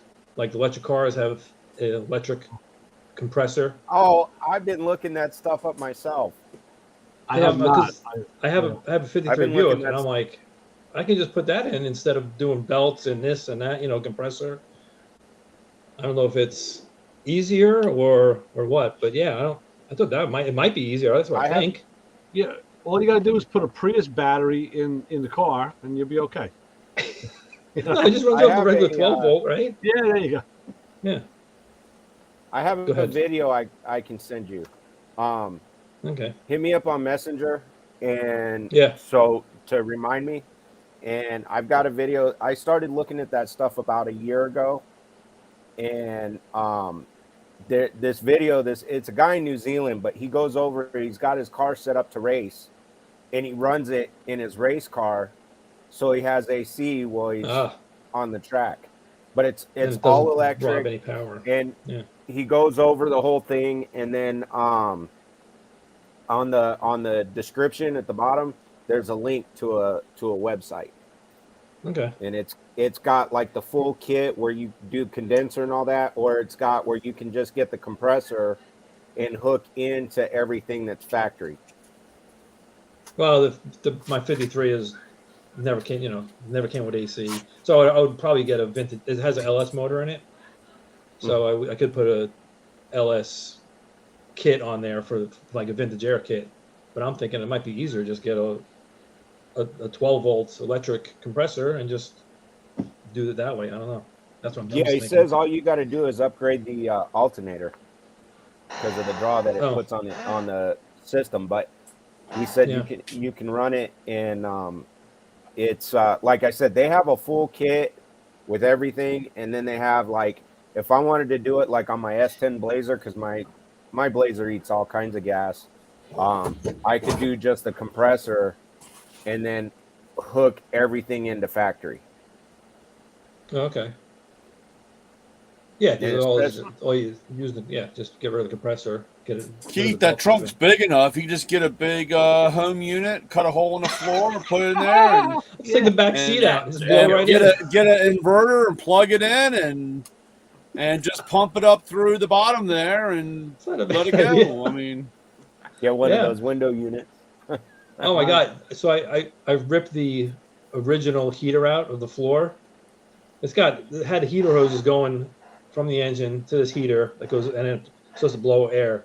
I ripped the thing out. All the enthusiasts and the purists Buick guys like, what did you do with that? What did you do that for? And I just ripped it out. I destroyed it.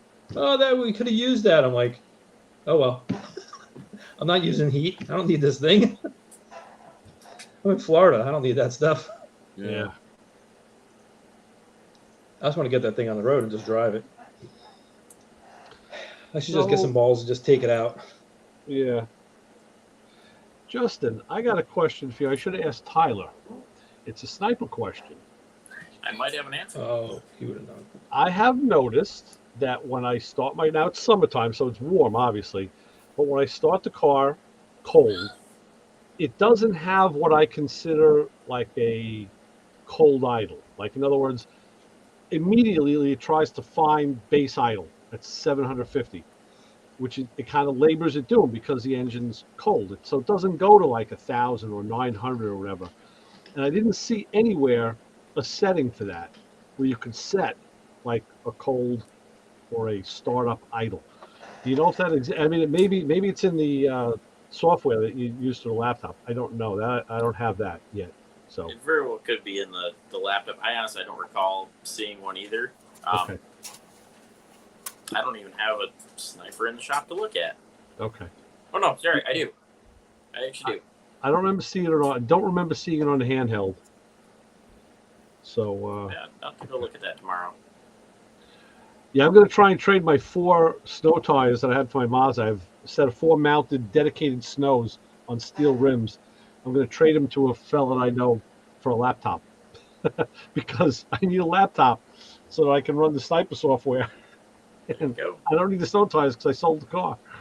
So You see, they got a new sniper out now. the Sniper 2, and from what I watched the video, and all the complaints the Sniper 1 had, they addressed apparently and took care of everything. So that's good.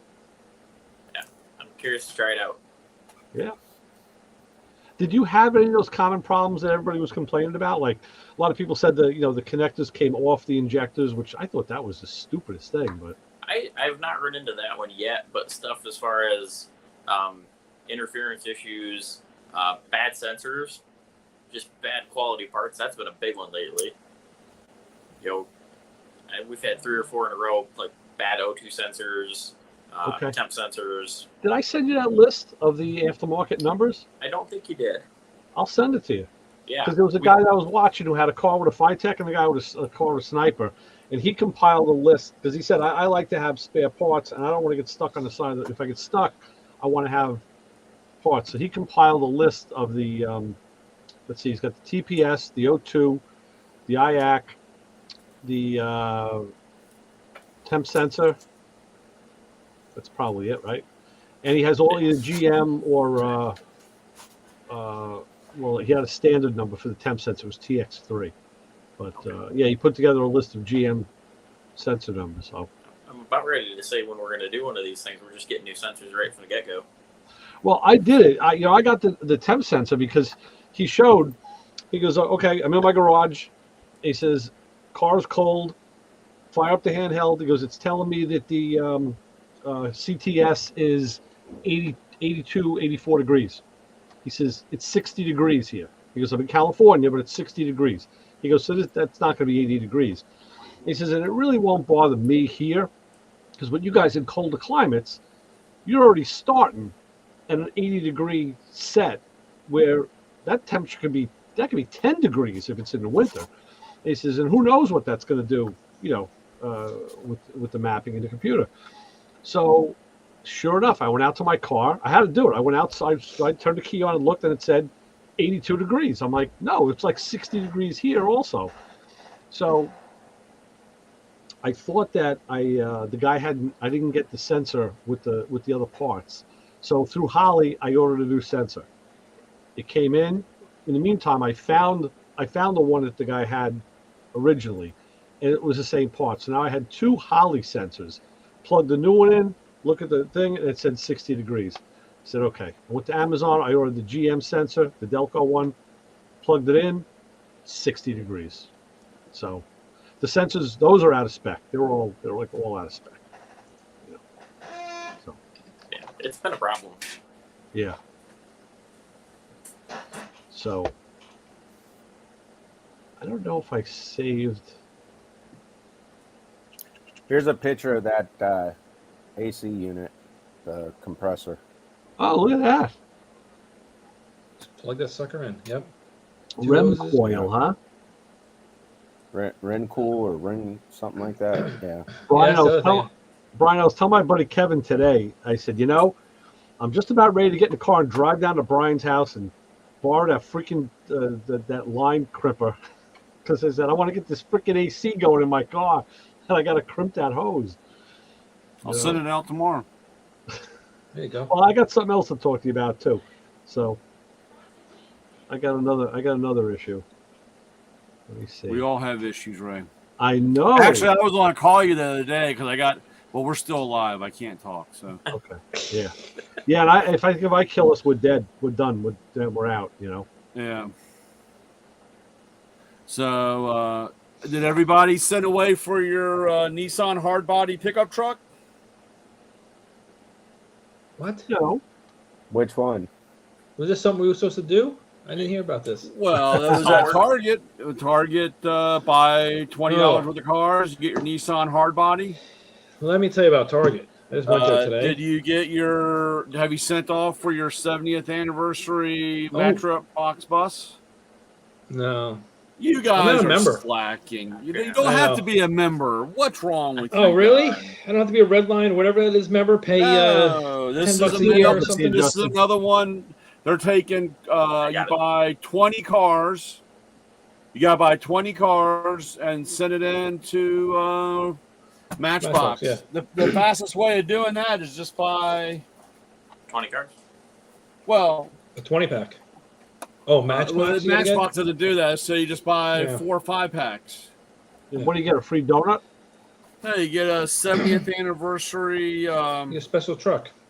The double-decker bus. double-decker bus. Do you just see the picture, Ray? The one you sent the other day. No, that was a car carrier, right? See Oh, the that- no, bus? Okay. All right. Oh, you're My thing talking That was nice. The car carrier one was nice. no, that was a Combi. That was a Volkswagen T1. Excuse me. My thing is, what do I do with all those cars after I get them that I don't care There's a about? couple Blow of 'em up nice with ones. firecrackers. Donate them to the Children's Hospital. And that's what I did with the other ones. I gave them to my wife, See and she took the them to school. Chevelle, is that a Chevelle? What is that? Oh, that's a Camaro. I'm sorry. The convertible Camaro. That's nice. Yeah. Oh yeah. And then we got the Scout. I So- collect Scouts. That's yep. Oh yeah, Scout. Yeah. We got that's one nice. shop. So why do they have two different brands? They're the same. Mattel own is Mattel. Yeah, well, own both Mattel of them? Mattel bought Matchbox. Yeah, Matchbox Yes, why was don't they just separate get- originally. Originally, Matchbox Yeah. was from England So why are they keeping Matchbox and just? because Get rid of it. there's people that still just. I mean, there's people just like They still- Matchbox has always been more, non-fantasy or non-hot rod type thing where they do a lot of fire trucks and And there's probably enough of a fan base still to keep Well, that it. Citroen, I Yeah, don't. now they make the money on I Yeah, don't the building. think, Citroen is nice. Yeah, I don't think Hot Wheels would And do the the Citroen. R8. I don't know if I've ever heard that word used really accurately in a sentence with Citroen, but It's we'll nice. let it go. We'll let it go for this purpose. All right. But It has see, cool like I suspension. said, Matchbox does a Yeah, lot of, that's they the do best a lot of bus, tow trucks. Mm. Right. Right. Well, They're how often- more. How often do you see those cars other than maybe Jay Leno's garage and then? There's a Back to shit the ton around. Future? There's like 4 of them that run around here all the time. I Really? hate those fucking Two. cars. I mean, Two in I St. love Angus them. last year. I've only seen it on Jay Leno's garage and on Back to the Future. Back to the Future 2. Yeah. And this one was pretty. This one's pretty cool because this is a 75th anniversary. But I like the Bronco? Scout. Oh, Scout. Another Scout. Okay. Yeah. Different color, that please. is nice. We saw 2 on a trailer at a truck stop at the car show last year. What? Citroen? Citroens, yeah. Yeah. Yeah, there's a guy. There's Yeah, a on the guy over trailer. my mom's neighborhood. I think he has like 7 of them or something. I don't That's know, because the man. guy had to get his insurance. He wanted to devaluate the value of his rig, so he put 2 of those on there, so they could drop it down. This guy was just a transporter too. He was bringing them, taking them for somebody else. He didn't even know what they were. I Oh, wanna The El laugh at him. Camino is really nice. The Elky, yeah. Yeah. Sweet. It's black. It's kind of hard to see in the package. What's that? The second one from the top. It's like a 40 something. That's a Cadillac, 41 Cadillac. Nice. That's a cool car. See, that's what Matt. And then they have the 32, the Roadster. Right. I It's think I've kinda seen hard one to of those find. Cadillacs in Back to the Future also. Probably did, yeah. So, and actually, the 47 Chevy's pretty nice too. The pickup, yeah. Oh yeah. Oh my gosh, I went to Spectator Drags this weekend, and there was a guy. It was, I don't know, it was an old Ford, about like a 47, 40, I don't know what year it was. Lowered, slammed on the ground, and he was beating a lot of newer cars with his old Yeah. Ford. I was like, damn, like that's cool. And I think it Was was that- carbureted and stuff like that. Was that from those videos you posted too? The ones of those cars? Oh yeah. Did I With have the that did I burnout have that truck? box and the drifting. Yeah. I'm lucky. I only live like maybe 40 minutes away from the Freedom Factory. So if there's a vent, I'm like, all right, I'm going.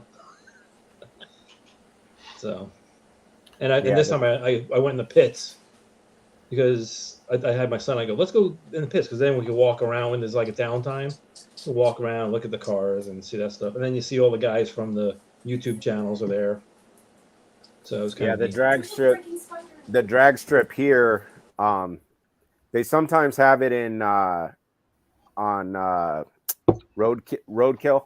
yeah. They roadkill, sometimes yeah. come out here and run it on the drag strip. That's way on the Yeah, but they southeast do it side in of town. January so that the tires don't stick to the track. Like Yeah, now. they do it when it's not hot. Yeah. I'm like, they're not doing that in the middle of it. I look at it and I'm like, I can see the snow They on don't the top need of the tire recon. prep in Arizona. They just Yeah, Tires are melted already. yeah. but yeah, they're way up there. That track is way on the other side of town, southeast side. I'm on the northwest side. They're way southeast. And then other than that, the closest track is Firebird up in Phoenix. And they have the drag strip there. They have the road course. They have NASCAR track, and then Oh, the school of racing's up there. It used to be the Bondurant School of Racing, Oh yeah. and then now they've changed the name since he passed, and somebody else took it over. But What's the ones with the Dodges? Is that Bondurant or something else? it might. Well, now that it's changed, it might be that school, because it, even when he was alive, it would switch from he'd have vets and Camaros, Yeah. and then he had I think at one point he had Fords. I think he had the Mustangs, and then it switched back to Camaros and vets, and then I think right before he passed or right before it exchanged hands, it went to Dodges. Because there's a couple of the different shows on Motor Trend that I've seen where I'm like, hey, that's Phoenix. That's that Firebird. Yeah, they have. Yeah, and they were in Radford. the Mopars. Yeah, that's it, oh, Radford. Radford. Yeah, that's what it changed to. Oh, that's what Bondurant Driving School becomes RRS, Radford Racing School. That's what it is. Well, so I'm going tomorrow to use the hot seat tank at the motorcycle shop again. On what? What are you putting in? Valley Pan for my Pontiac. I'm pulling the top of my motor apart again. Oh, did you really? No, I didn't yet, but I am. I got to put a PCV back in this car, and Really? I bought a custom made, it's like 1/4-inch thick cast aluminum Valley Pan that only gave you like a provision. It was a boss that you could drill and tap for pipe thread. Mm-hmm. So I did that, but you couldn't, there's not many threaded PCV valves. So the one I was using, I think was out of a Toyota. That was if the IAC fits. It was I had to disconnect it because it was such a wild swing when the valve would open. It was crazy. So right now I'm riding without it, and I don't want to do that. I want to hook it up again. So I decided, I'm just going to go back to the stock Valley Pan. But it figures. I know I have the one off my motor, and I can't find it.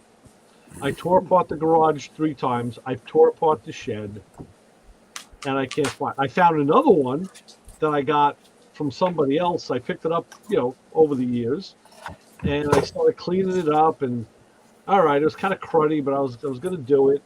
And then I looked, and right on the thin edge where the gasket is, there was a hole, a rod hole. I'm like, I'm not going to go brazen this thing up. So my friend Kevin dropped one off to me today. And I put it in my ultrasonic cleaner. I ran it through for like 2 hours. And it loosened a lot of the gunk. The problem is it's a double wall pan. And it's nice. It's nice to have it because it keeps the hot oil off the bottom of the intake manifold. So that's nice. But because it's double wall, and if the car that it was on didn't have regular oil changes or whatever, it gets a lot of crud. I got a lot of it out, but I want to send it through the hot seat tank just as a final go through.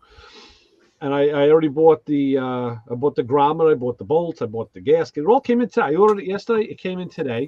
Wow. And I had to buy a $77.76 PCV valve. $77? Yeah. $70. Because I was told by Holly, guys at Holly said, yes, what you need is a closed orifice PCV valve. Wow. And they said, we sell one on our site, and you go and look at it, and there it is. It's chrome, nice, 90-degree fitting, and it's made by Mr. Gasket. And they sell it for like $59. So you go and you look, and you can find it for $59. I did. I found it for $59 through, it might have even been through Amazon. No, I got it off Amazon. But, so there was like no shipping, but they hit me with tax. So it comes out to like $77 for a PCV valve. But you know what? I didn't even care. I said, fuck, order it. Send it. Just send it. So now I'm gonna send the Valley Pan through the hot seat tank to try and get more goop out of it. So even when the wife goes out tomorrow, Ray, just put it in the dishwasher. I've done that in the past. But with this, I think I really want to get, as hot and as solvent based as I can. I got a lot of it out in the ultrasonic. I got a lot of it out just on the ultrasonic. You just spray it down, knock it off, big stuff off with the brush, and pop it in the dishwasher. The problem is, like I said, since it's a double wall pan, and there are a couple of holes, but it's in there. I'm getting the scraper in, the screwdrivers, and all sorts of stuff. And the ultrasonic, I had it heated up like 122 degrees. It heated up a lot of it. I got a lot of it out. I have like a pressure wand. I think I had it at Ace Hardware. It's about 2 foot long, and it comes with 2 different adapters. One's a fan pattern, and one's a straight pattern. I just got one of those. I got that in there, and I was blasting it. So I got a lot of it out, but yeah, then I'm just gonna do a 1-day swap. I'm just gonna pull the intake with the throttle bodies on, off. Pontiac's nice. You have to pull the distributor, take the pan off, flop this one on, done. Swap it, and then I had to get one of those wands for my AC, my house AC, to clean out the condenser fans. You know, I Yeah, use it when I pretty- clean my pool filter too. The Yeah. fingers in the pool filter, I get it in between there, and you know, Brian, I was gonna talk to you about the one that you guys have, the one that you can't keep on the truck. And then I realized, like, wait a minute, I got something like that already. I bought it a couple of years ago. Yeah. So Your regular PCV valve won't work, like the regular Pontiac PCV valve, because I know before you said you believe the one you've had on it was a Toyota one. yes, well, the reason I couldn't use a regular PCV is the regular PCV valve goes into a grommet. It just pressure fits into a grommet. And this Valley pan that I have, where the PCV mounts, it's a quarter-inch stick, so it's not sheet metal.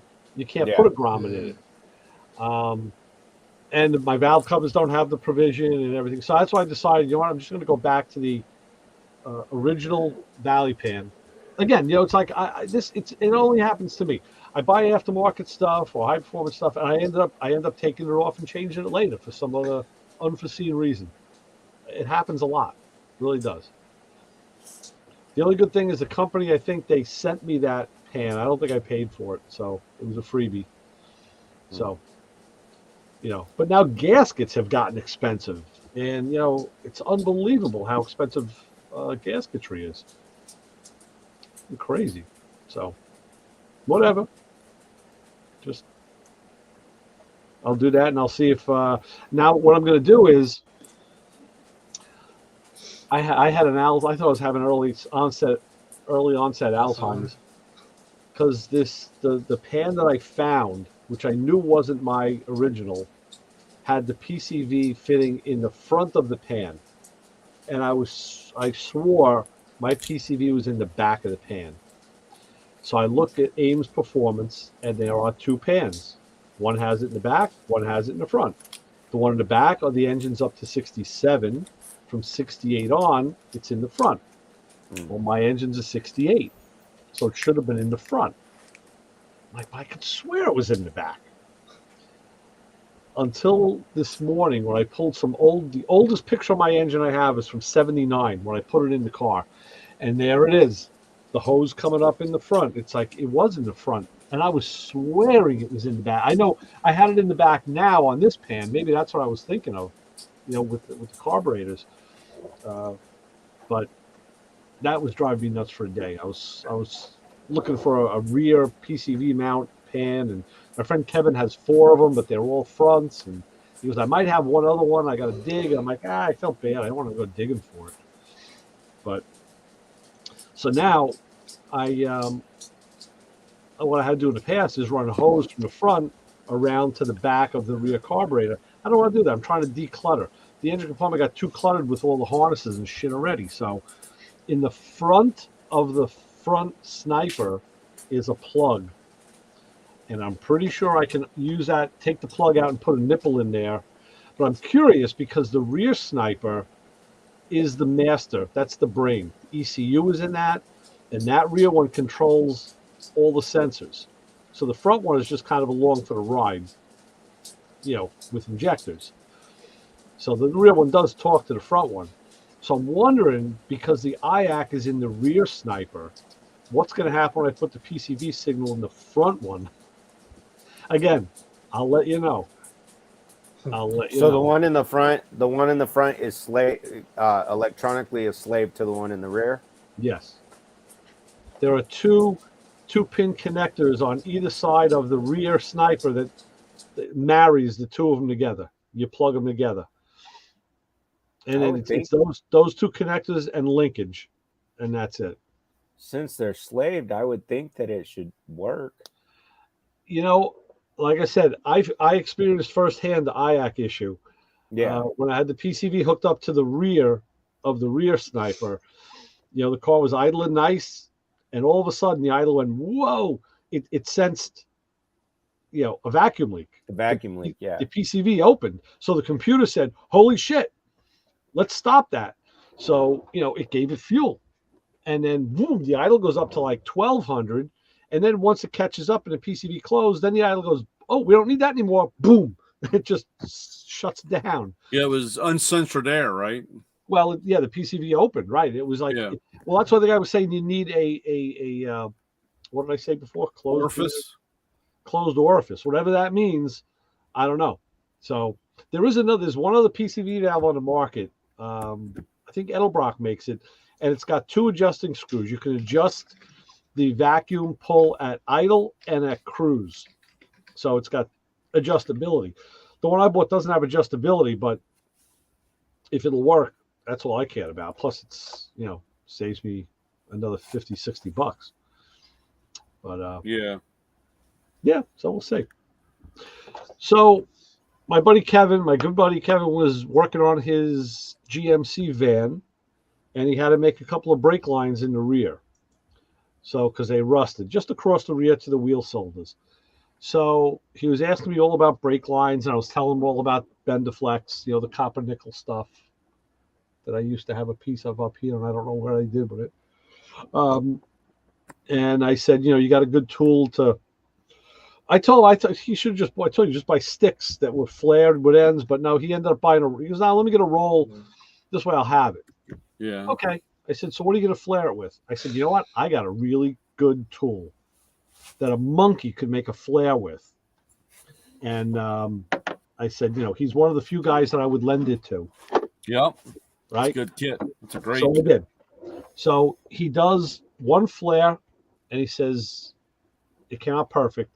He was having trouble with this flare on the other side of the line. Then he put the nut on. No, he did that. The nut was on. So he was texting me, and then he was calling me, and he finally said, listen, I said, you want me to come over and take a look? He goes, no, can I come down to you? I'm like, yeah, come on over. So he brings the line, and what was happening was, it's the weirdest thing. He was describing it to me. I have a piece of my line in here. On this block, Brian, when he was tightening it down, the block was kind of not coming in square. It was coming in like, actually it was like this. The top was spread apart a little, so you couldn't thread this piece on. And actually that's the way it is kind of right now. I can only thread that on But you loosen up the. I Jimmy jammed it. I loose. Well, what I found was this. He says to me, "Is all the line the same?" And I said, "Should be." I actually went and got my vernier caliper, and I measured my Bendaflex. I measured his, and his was thicker. Oh, really? Already from him trying to make the flare, it necked down the because the stuff is so soft. Did you break the tip? Did you break the tip of the die? I mean the. No. Okay, because that will happen next then. Because if it gets too tight in there. Oh no, that's good. That's we're good with that. That's good. Uh-huh. But what I'm gonna need another die, because the threads on the die now have been compromised. And when I took when I take the line out, well, like I said, we determined that his line was fatter. So he said, "Well, where'd you get your line?" I said, "I bought mine at the local auto parts store." "Where'd you get yours?" He goes, "I bought it off Amazon." I was like, "Okay." I said, I know mine had a sticker on it that said Bendaflex, Cooper Nickel, whatever. Right. His said made in China. 13/16 or whatever. 3/16. Yeah, 3/16. I mean. His said made in China. So that's what I was just going to ask too. Right. Was it made it? Because they try to reverse engineer almost anything. Now, they if I take the line out, thicker though. That's weird. If I take the line out, I can thread it on all the way. But as soon as I put a line in, it cocks it now, and the threads, it's got to be fully closed. So I need another die. Is what I need. And then see what happens when you lend a tool to your friend. Yeah. He's like one of the few people I would even consider lending. Well, that's it. Well, like I said, I went round and round in a shop a couple weeks ago about this, and when it was funny because I had a whole bunch of line. I had a whole bunch of line at my storage unit that I brought over here, for whenever I can really start working on the Mustang. And I ended up showing him. I said, dude, because as soon as I grabbed his line, I said it didn't feel right. Okay. I was like, this. I think this. I says this because he keeps breaking. He keeps breaking the tip off of the Well, flaring. Is he chamfering inside of the line first? Yeah, but the problem is it's so fat when he squeezes down on it, it tightens up around and doesn't let that thing slide when he's pushing, so it snaps the end off of it. Wow. And so I took one of the lines out of the tool truck that I had taken from my storage unit, and he didn't have any problem. And I said, it's because you guys are getting cheap ass China shit. Yeah. And his shop owner came out and he went round and round, and I said, dude, I'm just telling you, either you got to leave everything super loose to give yourself, and you're going to have all these tolerances, you got to play with it, or spend the money and buy the right shit. I said, you're charging dealer prices. Yeah. So buy the right shit.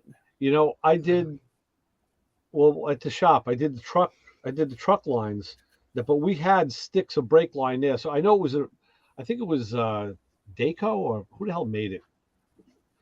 It was an American company. So I had no problem with any of the stuff I did there. And I was doing 3/8, I've used my line and had no problems. Again, it was now running into another piece of line, but unfortunately, I think it just marred the end of those threads a little bit on that. I was getting ready to say, a lot of times when you use the softer stuff, if you look inside of it, you know how it's cut out to hold.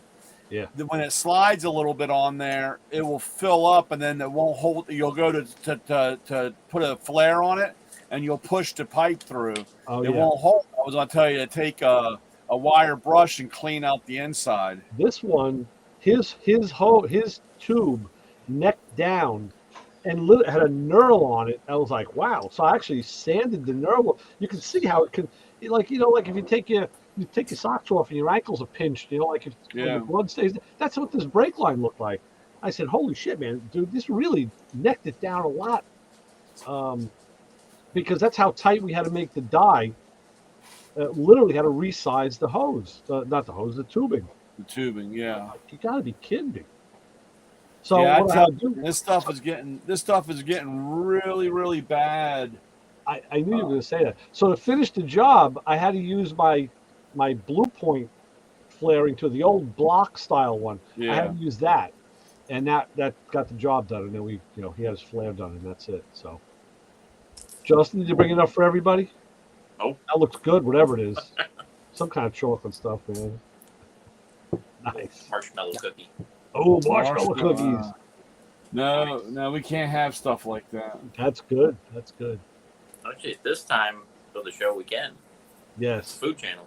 It is that time. After 11. You're right. No, I've been very good. I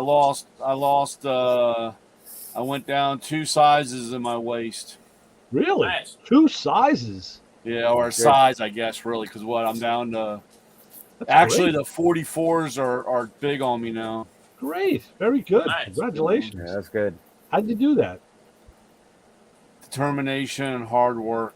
I guess so. He did it with Lewis cutting the feed early. Yeah. Right. I was actually last night. I mean, was it last night? Last night was really bad because, man, I made another killer BLT at midnight. You know what I'm saying? And I was the dog slept real close to me. I must have had that bacon breath. Bro. I tell you, the dog climbed up in bed with me and laid her head on my chest, and I guess she was breathing in, man. I guess I'm lucky I didn't get a kiss from her. Right. Maybe you didn't know it. I don't know. Making out with the dog in your sleep, I tell you, man. Honey, you're so active tonight. I can't believe it. You're never like this. You haven't been this wild since we dated. I was like, I said, Brian, go to bed. And I was like, man, there's enough in there for one killer BLT. So I toasted up the sourdough.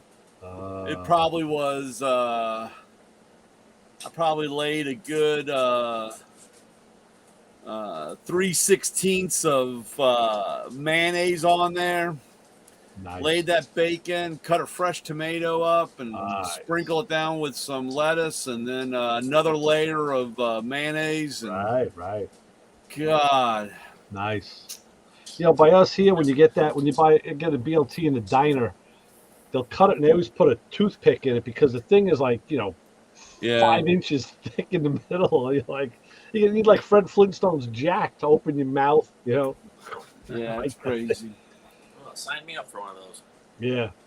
Yeah. Yeah, I tell you gotta You'll be experience a there. New York diner. If you ever do nothing doing anything else, you gotta come and have something to eat at a New York diner. It's phenomenal. yeah. We just had a diner here. Diner been in business for 80 years or whatever. They just closed up. Wow. And it's in a diner car, It's, Oh yeah. Wow. It's and it had been moved, I think, twice. And this last time they finally closed it up.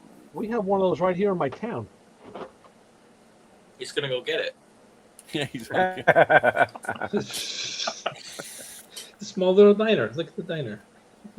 What the hell is it? Brianna Buck.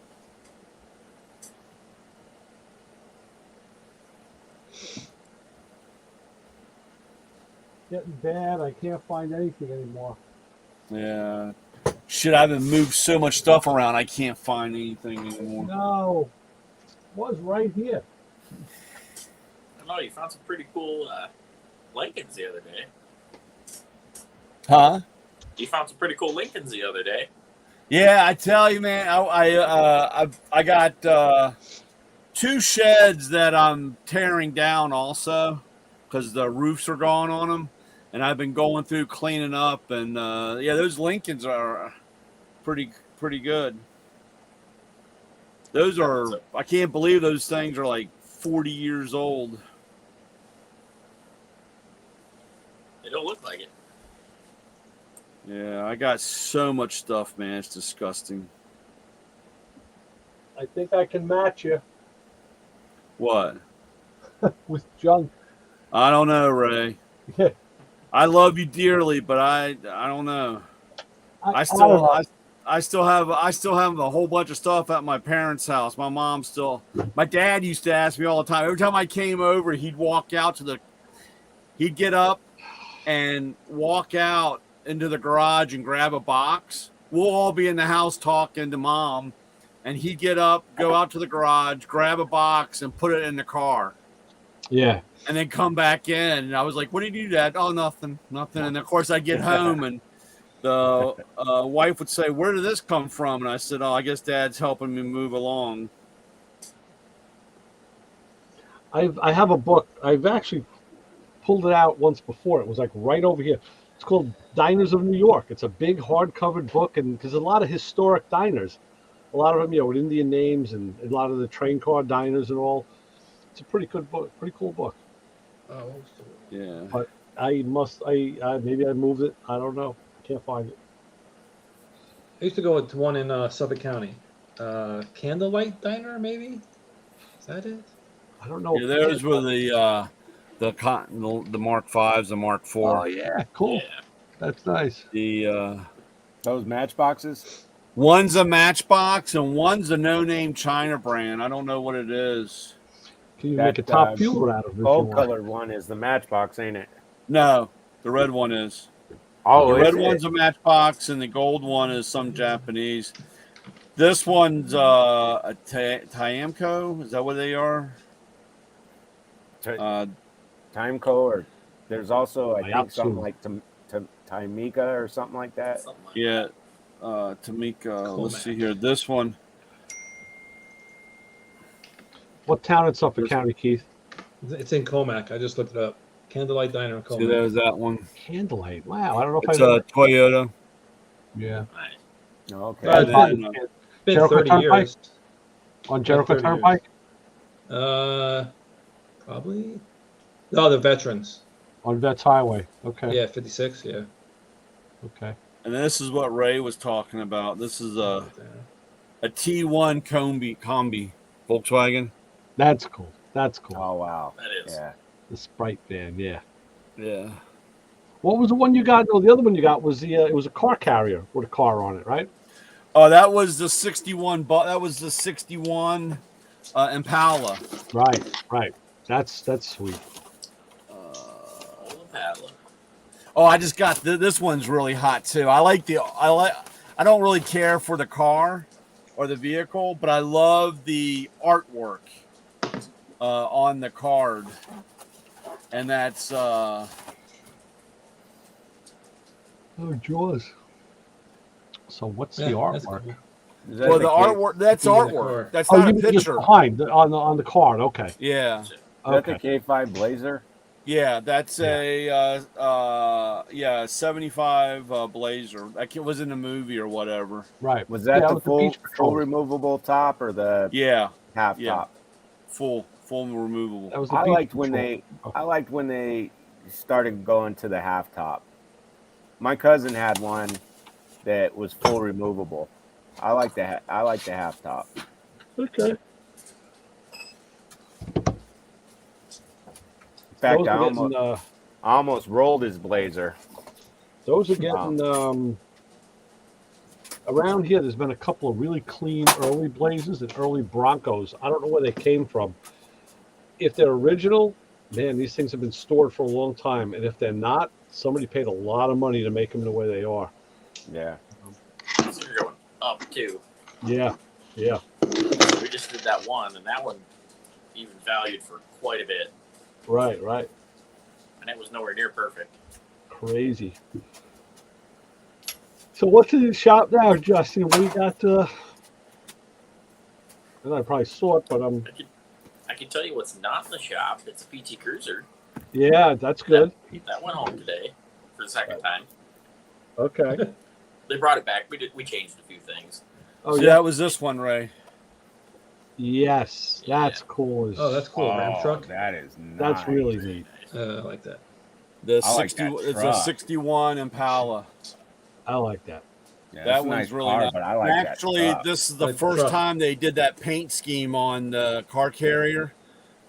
These things are you can't find. I mean, these things. I've searched so hard. Where did you just pick that up? Yeah, So is that a recent addition, a recent release? That Yeah. truck? yeah. It's in it's Target. It's Target's Team Transporters. You can get them at Walmart or Target. The 2-car packs are Target only. That's the 2-car packs. Okay, This yeah. is a GT and the McLaren. Okay. Oh, these are actually both GT40s. Is Ford that the GT from 2004 or something like that, and then the one They're after? both. They actually on the back it says 2016. Both the new ones. They're the newer ones. Two new And ones? then I think Have you this seen how one- fast that active suspension works on that new GT? This is a new set right here. This is pretty hard. The Subaru and the Lexus GT3. Yeah, the a lot of Subaru. And that's a lot of packaging. Yeah, Yeah, you can't hardly see it. can hardly see here. I'll show you the back. The back has the art, Okay. Yeah. Oh yeah. but they're really clean. Always wanted a spoiler I could slice cheese on. Yeah. Then the other one was the McLaren. That was this. Yeah, These I think I've seen that one. These are this is actually kind of old. This is 2020 and they're still coming out from the Yeah. warehouse. Yeah. Yeah, that active suspension on the Ford GT. I mean, that thing just you hit the button and it's slammed on the ground now. And Yeah. then Yeah, when it's microprocessor controlled. yeah, I mean, it's just it's amazing. It's insane. So Those are pretty cool cars. Is it hydraulic or how does it work? Air? I'm thinking it's hydraulic is what I'm thinking. Hydraulic. Yeah.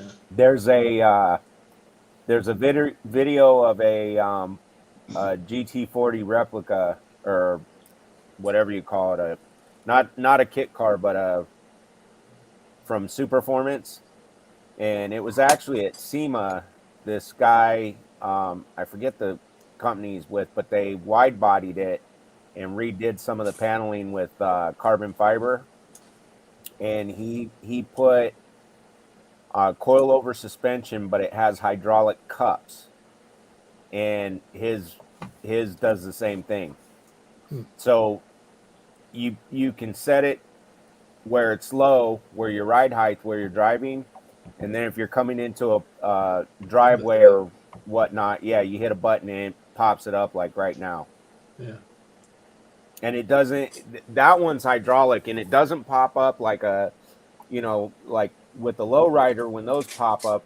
Jumps off, comes off the ground. Yeah, it's kind of violent. This just it's fast, but it's real precise. Yeah. So I'm thinking with the speed of it, I think the GT is probably hydraulic. Yeah. What's that, Justin? Shockwave or something I heard that was like that. It was like coil over hydraulic.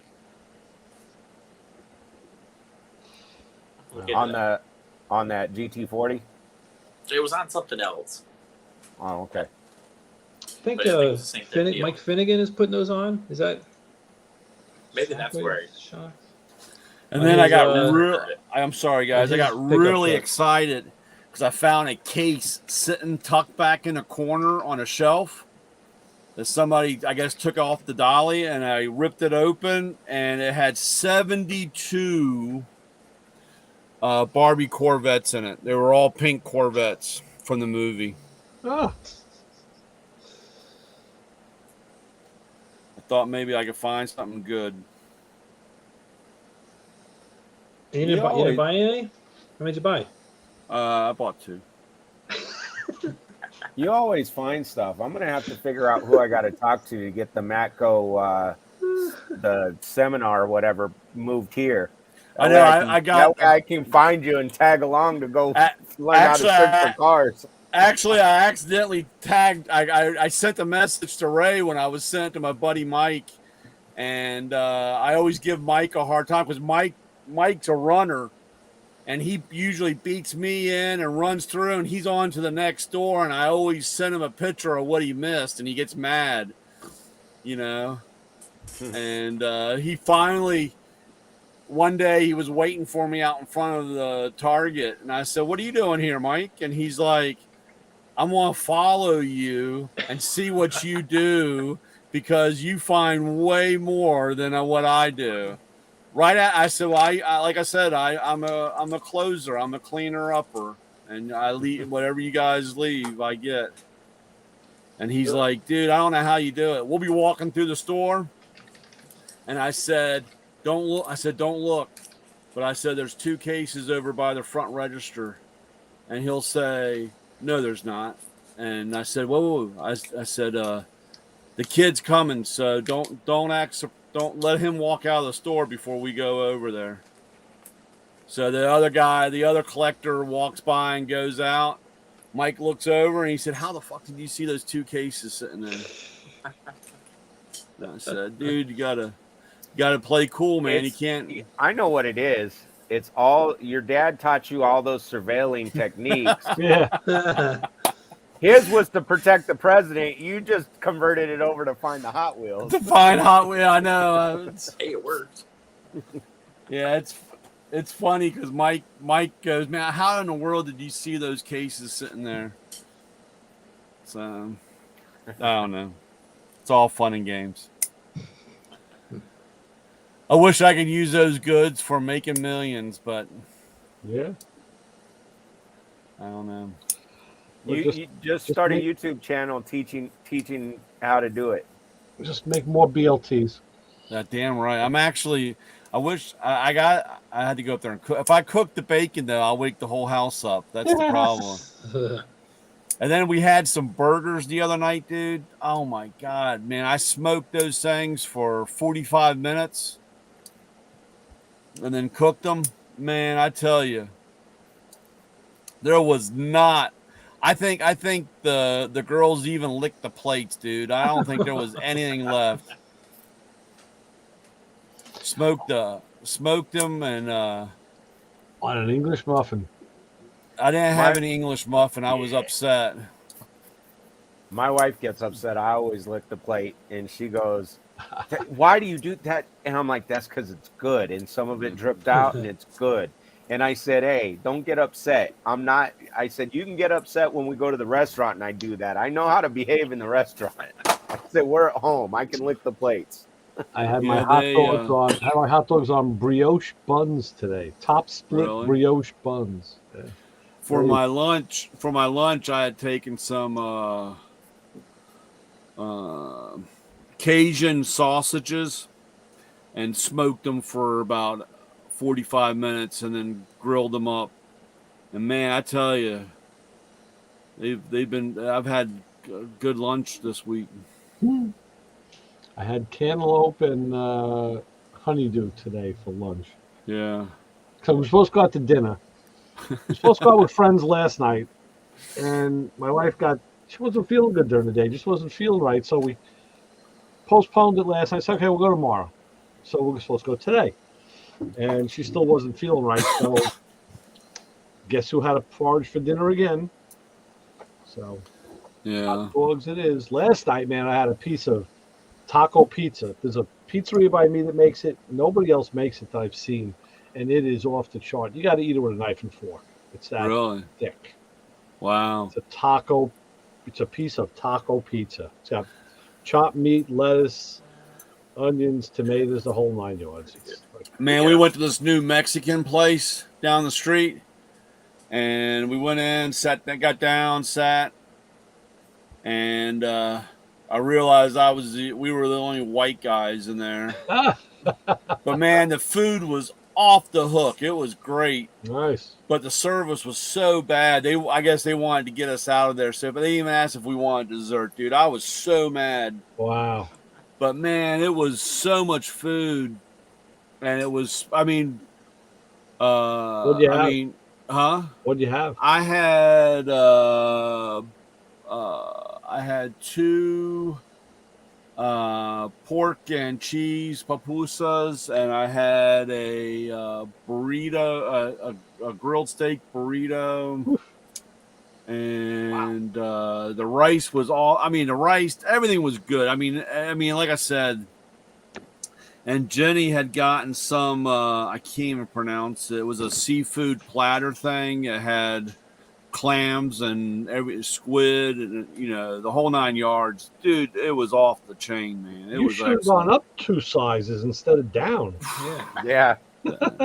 Actually, I mean, like I said, What are you pushing that truck on the route instead of no, driving it? I tell you though, I've been a really good boy. Okay. I tell you. Did I I tell went you from guys- I was wearing 48s to 44s are loose. Great. So Did I tell you guys my daughter's boyfriend, she was saying he comes over from time to time, and she said, he goes, "You are so lucky. You have the best Mexican food in your house." And she's like, duh. Hello. And he goes, "No, but your dad, he just cooks." And so I'm like, he's coming over more and more often. I think it's for my cooking. And she goes, "I think it is, Dad." Well, I guess he went home and he was telling his mom, and he's like, "Alicia's trying to teach me to roll a burrito, and Mom, you got to get the stuff so we can make good Mexican food." And she goes, "Oh, okay, I'll go shopping." And she comes home with frozen burritos, and he was so angry. There you go. He was so upset. Well, Mom could have told him, "Listen, son, come on, it's just like rolling a big joint. You just Yeah. you just got to make bigger rolls. That's all." What? Well, that was like at one time one thing when people said, what's good Mexican food, and everybody would say Taco Bell. You know what Taco I'm Bell, saying? yeah. So it's like, Jesus. I still eat Taco Bell. Yeah, still my eat it. mom loves. I go there right now. I don't care. I like. My that. mom loves Taco Bell. I like. She meets. There's a on my route. She'll come down on Wednesday, and there's a Taco Bell by a couple of my shops, she'll come down and see me, and I said, "What are you doing?" She goes, "Oh, I had to get my weekly Taco Bell." And I said, "Mom," I said, let's go over here and I'll show you some Mexican." And she's like, "Oh, I just love my Taco Bell." Yeah. So, I got a bag full of Taco Bell sauces up in the kitchen. I tell you that much. yeah, well, that's the same thing. My mom's got. Oh yeah. You gotta watch it when you ask my mom for something because she whips out. She's got all the Chick-fil-A. I mean, she's got everything. Roy Rogers, Arby's. She's got it all. Wow. So carries a big purse with all that stuff. So. Well, I haven't had too much of an appetite today. I woke up with my mouth swollen because the other day I got too carried away eating the Dorito chips, and one of them got crooked and jammed into my gums. Oh wow. So I've got one of those sores, and my mouth is all swollen. And yeah, that sucks. Stay away from those Doritos, man. That's nasty. That's one of the. In fact, my wife, when she got home right before I signed on, she says, "What do you want to make with the ground beef? You want to do burritos or tacos? What do you want to do?" And I said, "I have no opinion right now. I really could care less." I'm like, because eating is the last thing on my mind when my mouth hurting. And I said, "You tell me what you want, and I'll fry it up." How about beef consomme soup? Oh, my wife made a good broccoli cheddar cheese soup the other day. Wow. Nice and thick. Yeah. Oh man, I love a good broccoli cheese soup. That's one of my favorites. And this isn't helping me, boys. You gotta stop.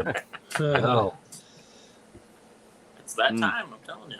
Yeah. I told you, Lewis cutting the feed early is what's been helping you. Yeah. Oh yeah, man. Whenever I go food shop, we've been going on Tuesday mornings now, and I when I get to the bakery section, I usually always buy like 3 or 4, poppy seed hard rolls because I either like make a sandwich with it, or I'll just toast it in the morning. And then I started looking at it, they had all the calories. So it was like for the regular size poppy seed roll, it was like 360 calories. But the smaller one was only like 200. I'm like, oh, let me be conscious. I get the smaller ones. So you're eating 3 of them, though. No. We came home. I come home from shop. I said, I got to make a sandwich. I'm hungry.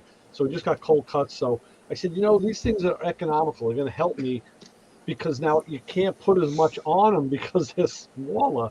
I said, so it's actually, it's kind of a good thing. It's kind of forcing me to eat a smaller sandwich. Yeah. Because I'll pile it on. I am the Dagwood sandwich king. I love making a Dagwood. Yeah. Everything goes on those damn things. Yeah, that's why I gotta watch. My mom does the same thing when I stop by. She goes, "You need a sandwich?" And I said, "Yeah, I'll take a little one." It comes out about this time. I was like, "Mom, I don't need that much." Yeah, my wife just made a fresh batch of really hot horseradish. Really? So it's like mayo on one side, horseradish on the other. I had pepper jack cheese on there. I had ham, olive loaf, bologna. Put lettuce on there. Pickles, sweet red pepper. Throw it on, boys. It's like it's a good sandwich. Yeah, these guys, this place, this Mexican place we went at, man, they had pickled onions and cabbage or coleslaw. Yeah. Man, those onions, boy, I tell you, I have tried. I tell you, I'm getting better, but I just can't get that taste right. But man, these were unbelievable. The taste was unbelievable, man. Yeah, I like pearl onions too. I like those. Yeah, those are I'll eat them right out of the jar. Yeah, they had. My wife usually makes cucumber. What is it? She slices up cucumber, onions. I want to say something else. I can't think of it, but then she puts vinegar and then sugar. Yep. And Yeah, she'll she makes sit there and eat it. Cucumber salad. Cucumber Is that salad. what that is. We got a friend.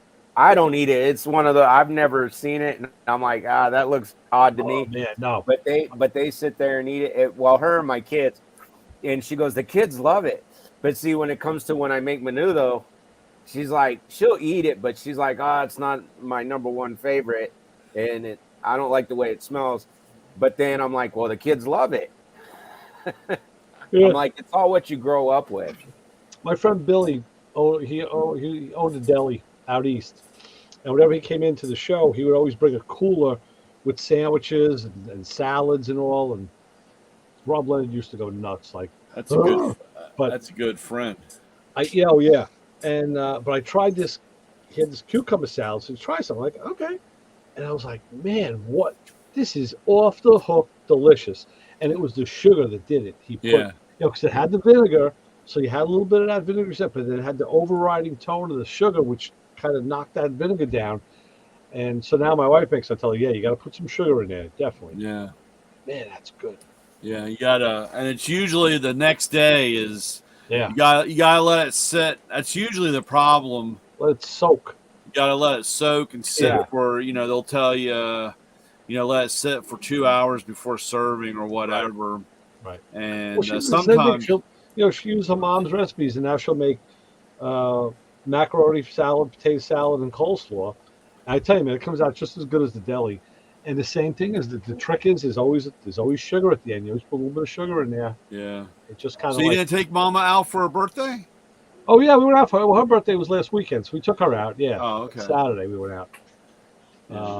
Went to a good place, a real nice Italian joint. Yeah, and now we were just going out because we have this other place we go to. If you go, well, on the month of your birthday, they'll give you a coupon. I forget what the first one is, but there's a second coupon good for the next month. It's good for 4 people and it's 1 free dinner. Yeah. So we always go with we get my friend Kevin and his wife. We go out with them. It's good. The 4 of us will go out and then we'll just split it 3 ways instead of 4. Yeah. We'll do a 3. It doesn't come out much different, but they give you the coupon, so we'll use it. So what the hell? Yeah, I'm there. Yeah. Yeah. Same. Yeah. Absolutely. Yeah. It's terrible. So now we lost out on that one because we tried twice and struck out. So No. I gotta go, guys. Okay. all right, Keith. For some reason, the kids are still up. I gotta go find out why. Yeah, they sleep Nice. in. Yeah. Yeah. No, not nice. Oh, They we'll either go read the asleep. riot act. Yeah, exactly. Get All right. that. Yeah. All right. See you guys later. Take care. Be safe. See you. Yep. See you. Bye. I think Brianna was up there roaming around. I think she finally came home. Roaming around. Yeah. Yeah, my younger one went to a party the other night, Sunday night in Brooklyn. And I mean, I know that they're changing these areas around a lot, but it was like, oh man, I never trust it. Yeah. And they were going to see the lead act, and I was like, well, what the hell time is he going on? Like 2 a.m. But it Yeah. ended up, no, she said, I think there might have been like a noise abatement thing, because I think she said, no, the show's going to be over by 12. Yeah, probably. So they were going to Uber back to the railroad, and she was home. She was home by 1. Yeah, this was eons ago. Me and Jenny were dating, and actually Jenny was underage, but we had this place down here in Baltimore. It was called Hammerjacks, and it was a bar, and they had live music, and people would come through there all the time. Well, they had L.A. Guns was going through, and I said, we're going, and Jenny said, okay. Of course, I'm not even thinking, because you had to be 21 to get in, and of course I just come walking in there, and Jenny's tucked in behind me, and we just kind of shuffle in, and we get in there.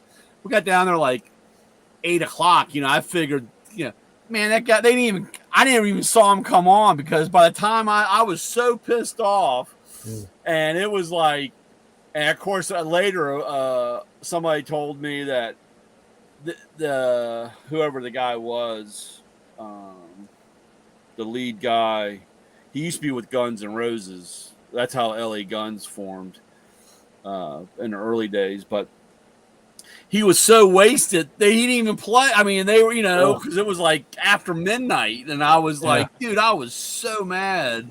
Yeah. That's why every time we decide to go, so I was like, what time are they coming on? Because, right. Go in there and you had to sit around with, 200 people.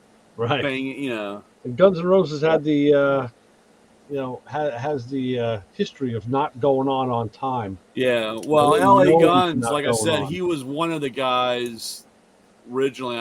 I want to say his name was Tracy something, but Okay.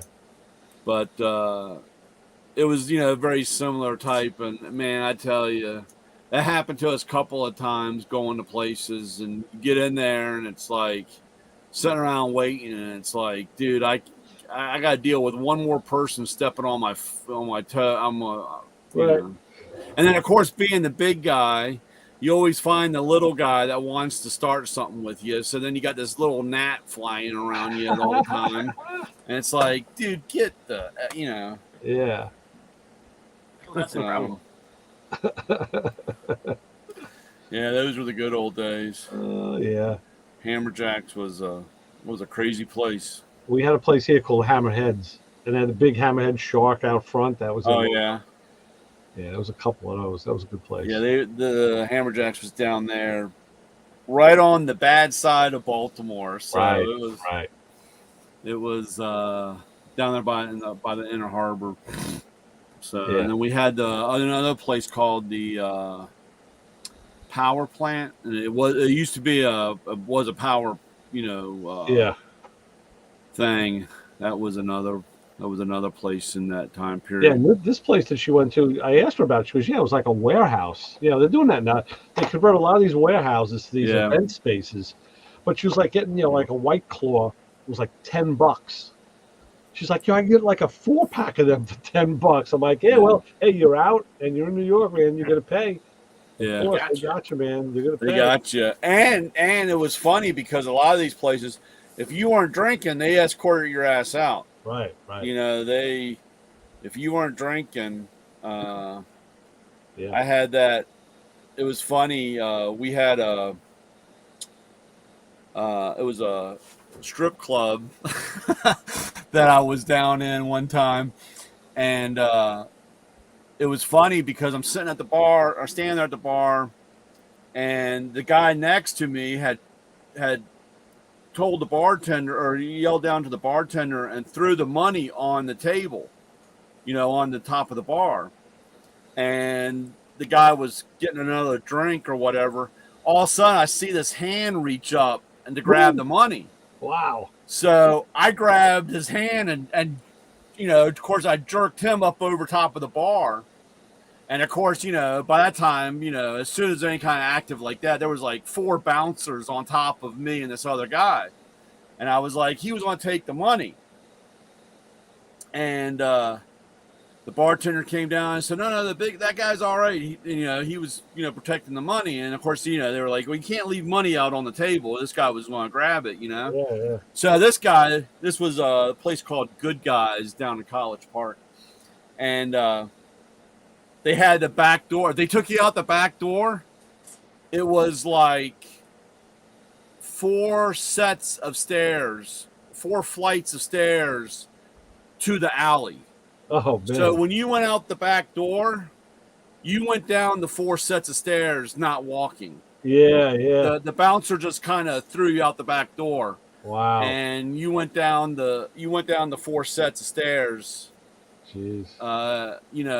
Bouncing along. So the bartender comes over and he said, man, thanks a lot. And he goes, hey, you want another beer? And I said, no, I'm done. He goes, hey, dude, you got to be drinking or they're going to, to kick you out. And I was like, man, I really don't want another one. He goes, all right. So he goes over and he fills it with water. He fills the bottle up with water. And he said, here, just, there you go. But you gotta be drinking, dude. And I said, all right, no problem. So that stuck in the back of my head, right? Yeah. So I don't know. It was like next week or whatever. We're down at another place, So Brian gets this great idea. So I drinking my beer and walk into the little boys' room, fill it up with water, walk back out. Well, I did this like 3 times. Well, next thing I know, bouncer comes over, grabs a hold of me, grabs a bottle, and I said, man, it's my beer. He goes, that ain't beer. You want to go out the front or the back? The back, please. I said, yeah, I'm leaving, buddy. Out the front door. Wow. So it was funny. And then one time I walked in and the guy goes, it was pretty early. And he goes, no, you're not coming in, dude. And I was like, why? What's wrong, man? He goes, you're too big. I got a fucking headache, and I'm not messing with you tonight. So get the hell out of here. I didn't even make it in the front door. Tell you, it was tough. It's like the 2 pair of jumper cables walk into the bar, and the bouncer says to him, all right, listen. He goes, I'll let you guys in. He goes, but you better not start anything. Okay. Yeah. So it was like, I walked in, the bouncer goes, the big guy, you're not coming in here, dude. I was like, why? He goes, I got a headache and I don't have time to mess with your shit tonight. I said, dude, I'm not going to give you a hard time. I might even help you. Yeah, right. There you go. Get the hell out of here. Yeah, there you go. You're out of here. You're out of here. Oh, man. Good thing you don't have a temper. Yeah. Well, shit. Yeah, well. You know? Wow. Yeah, that was funny. Those were the good old days. You can't do shit like that today. No. I always hate how much it costs if you go out to drink. Yeah. Yeah. It's amazing. You know, two shots worth, you could have bought a bottle. You know, but I'll tell you what, we go out to dinner, and I guess because you're not looking at it, a lot of times they don't have the prices. It's like, you know, yeah, I got a receipt right here from the other night.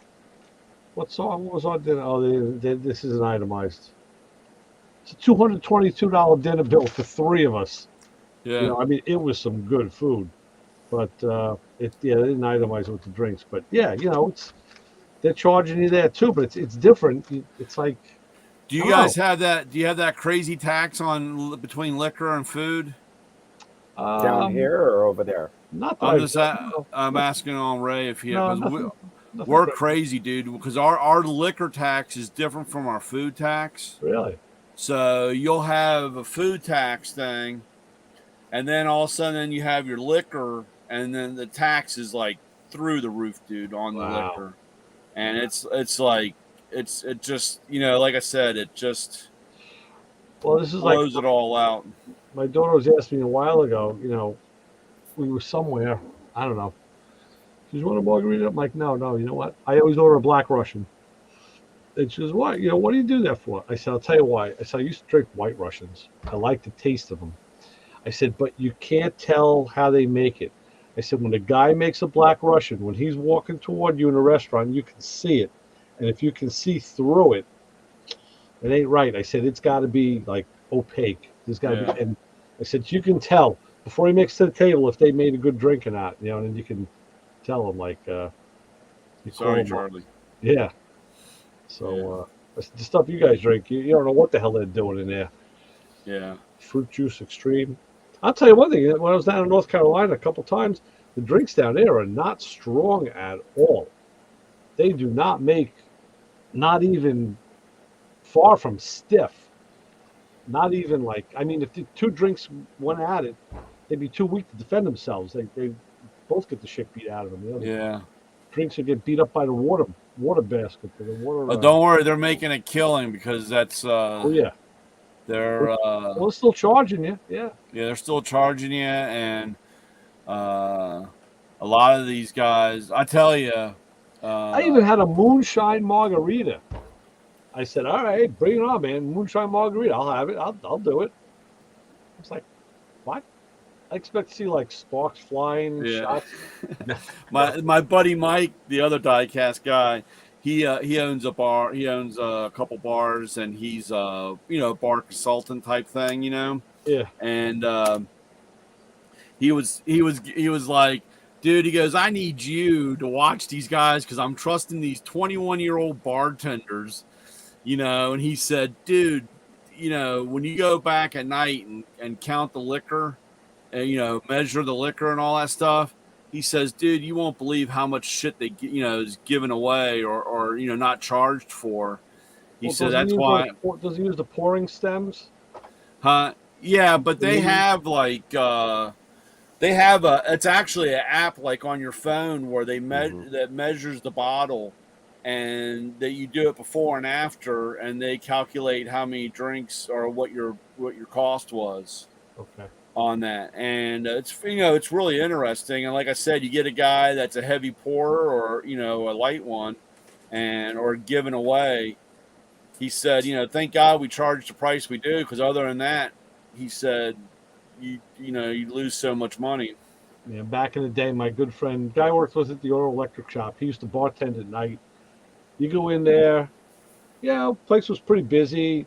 I order like a Jack and Coke, put 20 down. I get like a 10, a 5, and 5 singles back, and a nice stiff drink, And then like all night, the money just kept changing. But then I'd make like $120. Plus I was drinking all night, so I would leave them $100 tips. Yeah. Like, oh man, yeah, great. Well, that's what he was saying. That's the problem, because it depends on how the tip things are done, or how it is. But if they're collecting if they're keeping the tip, right? He said, man, they'll give away a lot of your liquor for that tip. Oh, sure. That they're making, and he says He said, I need to have you up in the corner to scare the shit out of them. Yeah. So they wouldn't give all my liquor away.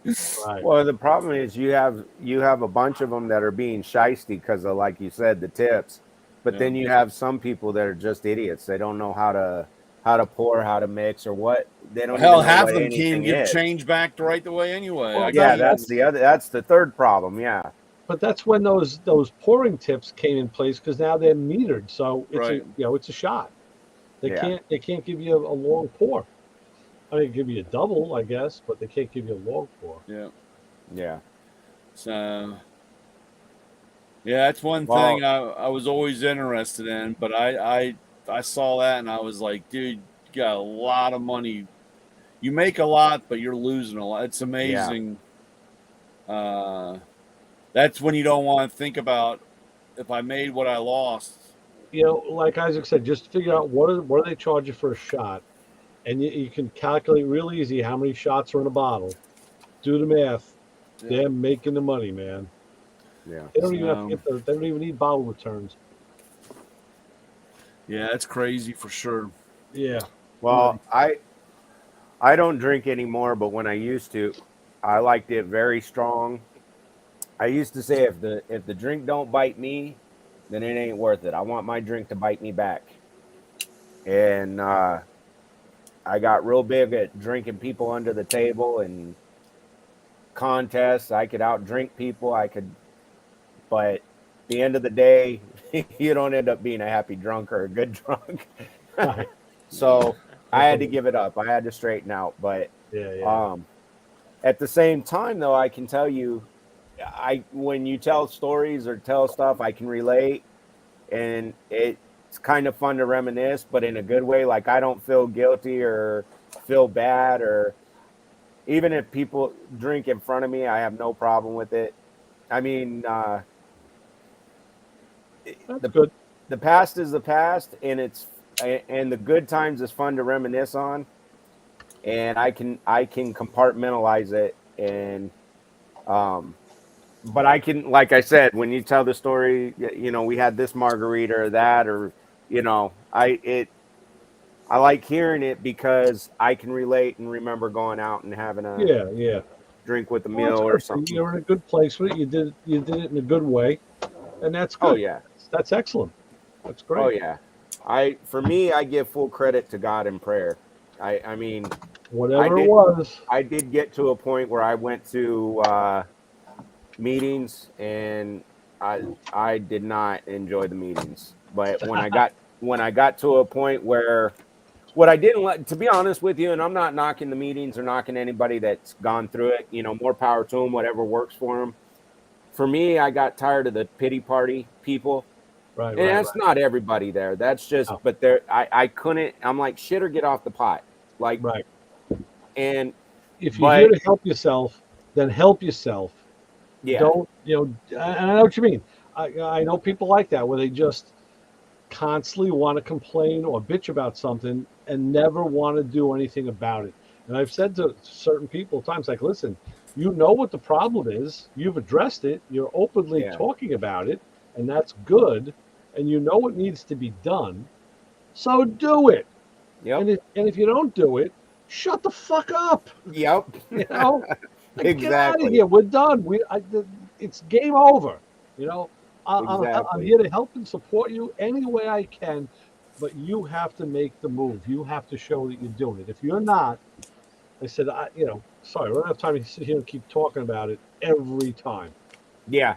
Well, and sometimes you have the guys that are like the pity party aspect, where it's the same thing from the last meeting, and it's it's not anything. In fact, you want me to stand up and talk for you because I know exactly what you're going to say. It's nothing new. Right. The people that are serious, they may have something different going on, and hey, today's a rough day. This happened, and I'm glad I'm here. And hey, that person's working it. They're doing what they need to do, and they're serious. But you have the ones that it's the same. Unfortunate for them, they're stuck in limbo. That it's the same argument and everything. But yeah, I guess there's something in the psyche that makes them be that way. They're holding on to something, possibly. I don't know. I don't really know what it is. Yeah, that's true. So those were the Barbie vets. Oh, cool. That's pretty cool. Yeah, sounds like a 58, 59. Yeah. Okay. And Nice. Cool. All right. Time to take out the garbage. Time to make the donuts. Yeah. yeah, I got Stuff for BLT. Be time to make that too. Yeah, man. no. And then I got my Matchbox, my Lance. I think that's a Lance, right? Is that what that is? GT Lance. Here, let me see. So, Oh, sweet. Yeah, with the mirrors on the fenders. yeah. Nice. Yeah, that one. That almost looks like the Celica. Oh, that was a Mitsubishi Lance. Oh, the Lancer. Yeah. Oh, that's the one that you guys were talking about on the radio a month or so ago. Well, you were talking about the newer one, I think, or it might have been the Galant, but yeah. Oh, you and Chris were talking about it, and then I had messaged you that they used to be rear wheel. That's when they were rear wheel drive. Right. And then, of course, Ray already knows this moment. What's wrong with that picture? That's great.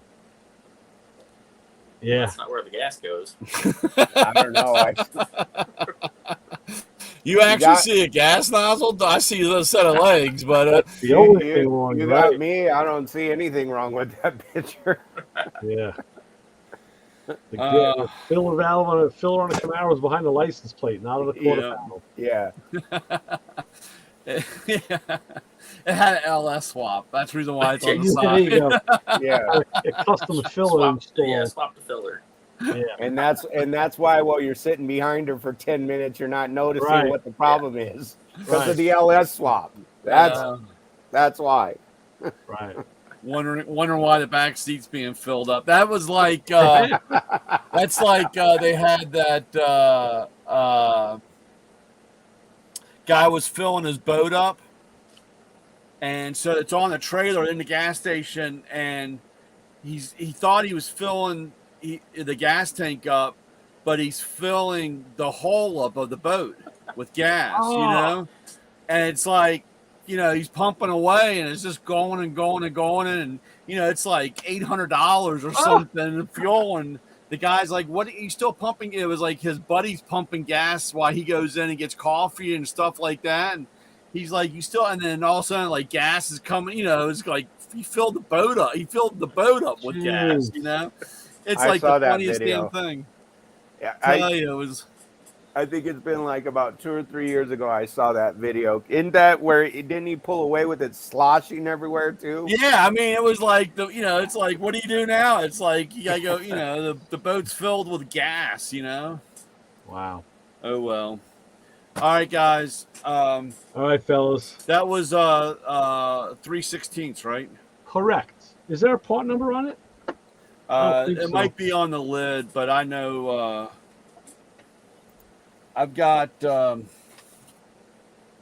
I actually have 4 There's or nothing 5 on of it. them. It There's might be on the lid, on the inside of the lid. On the lid it says 3/16 inch, 4.75 millimeters. That's it. Yeah. Yeah, there's no part number on any of these. Yeah, Okay. I'll send this one back to you. Yeah, and Ray, I got to talk to you off air, so I'll give you a call or something. Yeah, give me a buzz. I'm So- around, not doing nothing. Just gotta get my Hotsy stuff tomorrow. So yeah, whatever was good for you. Okay. All right, I'd appreciate it. you got it. No worries. All right, guys, play All right, guys. nice. All right. All right.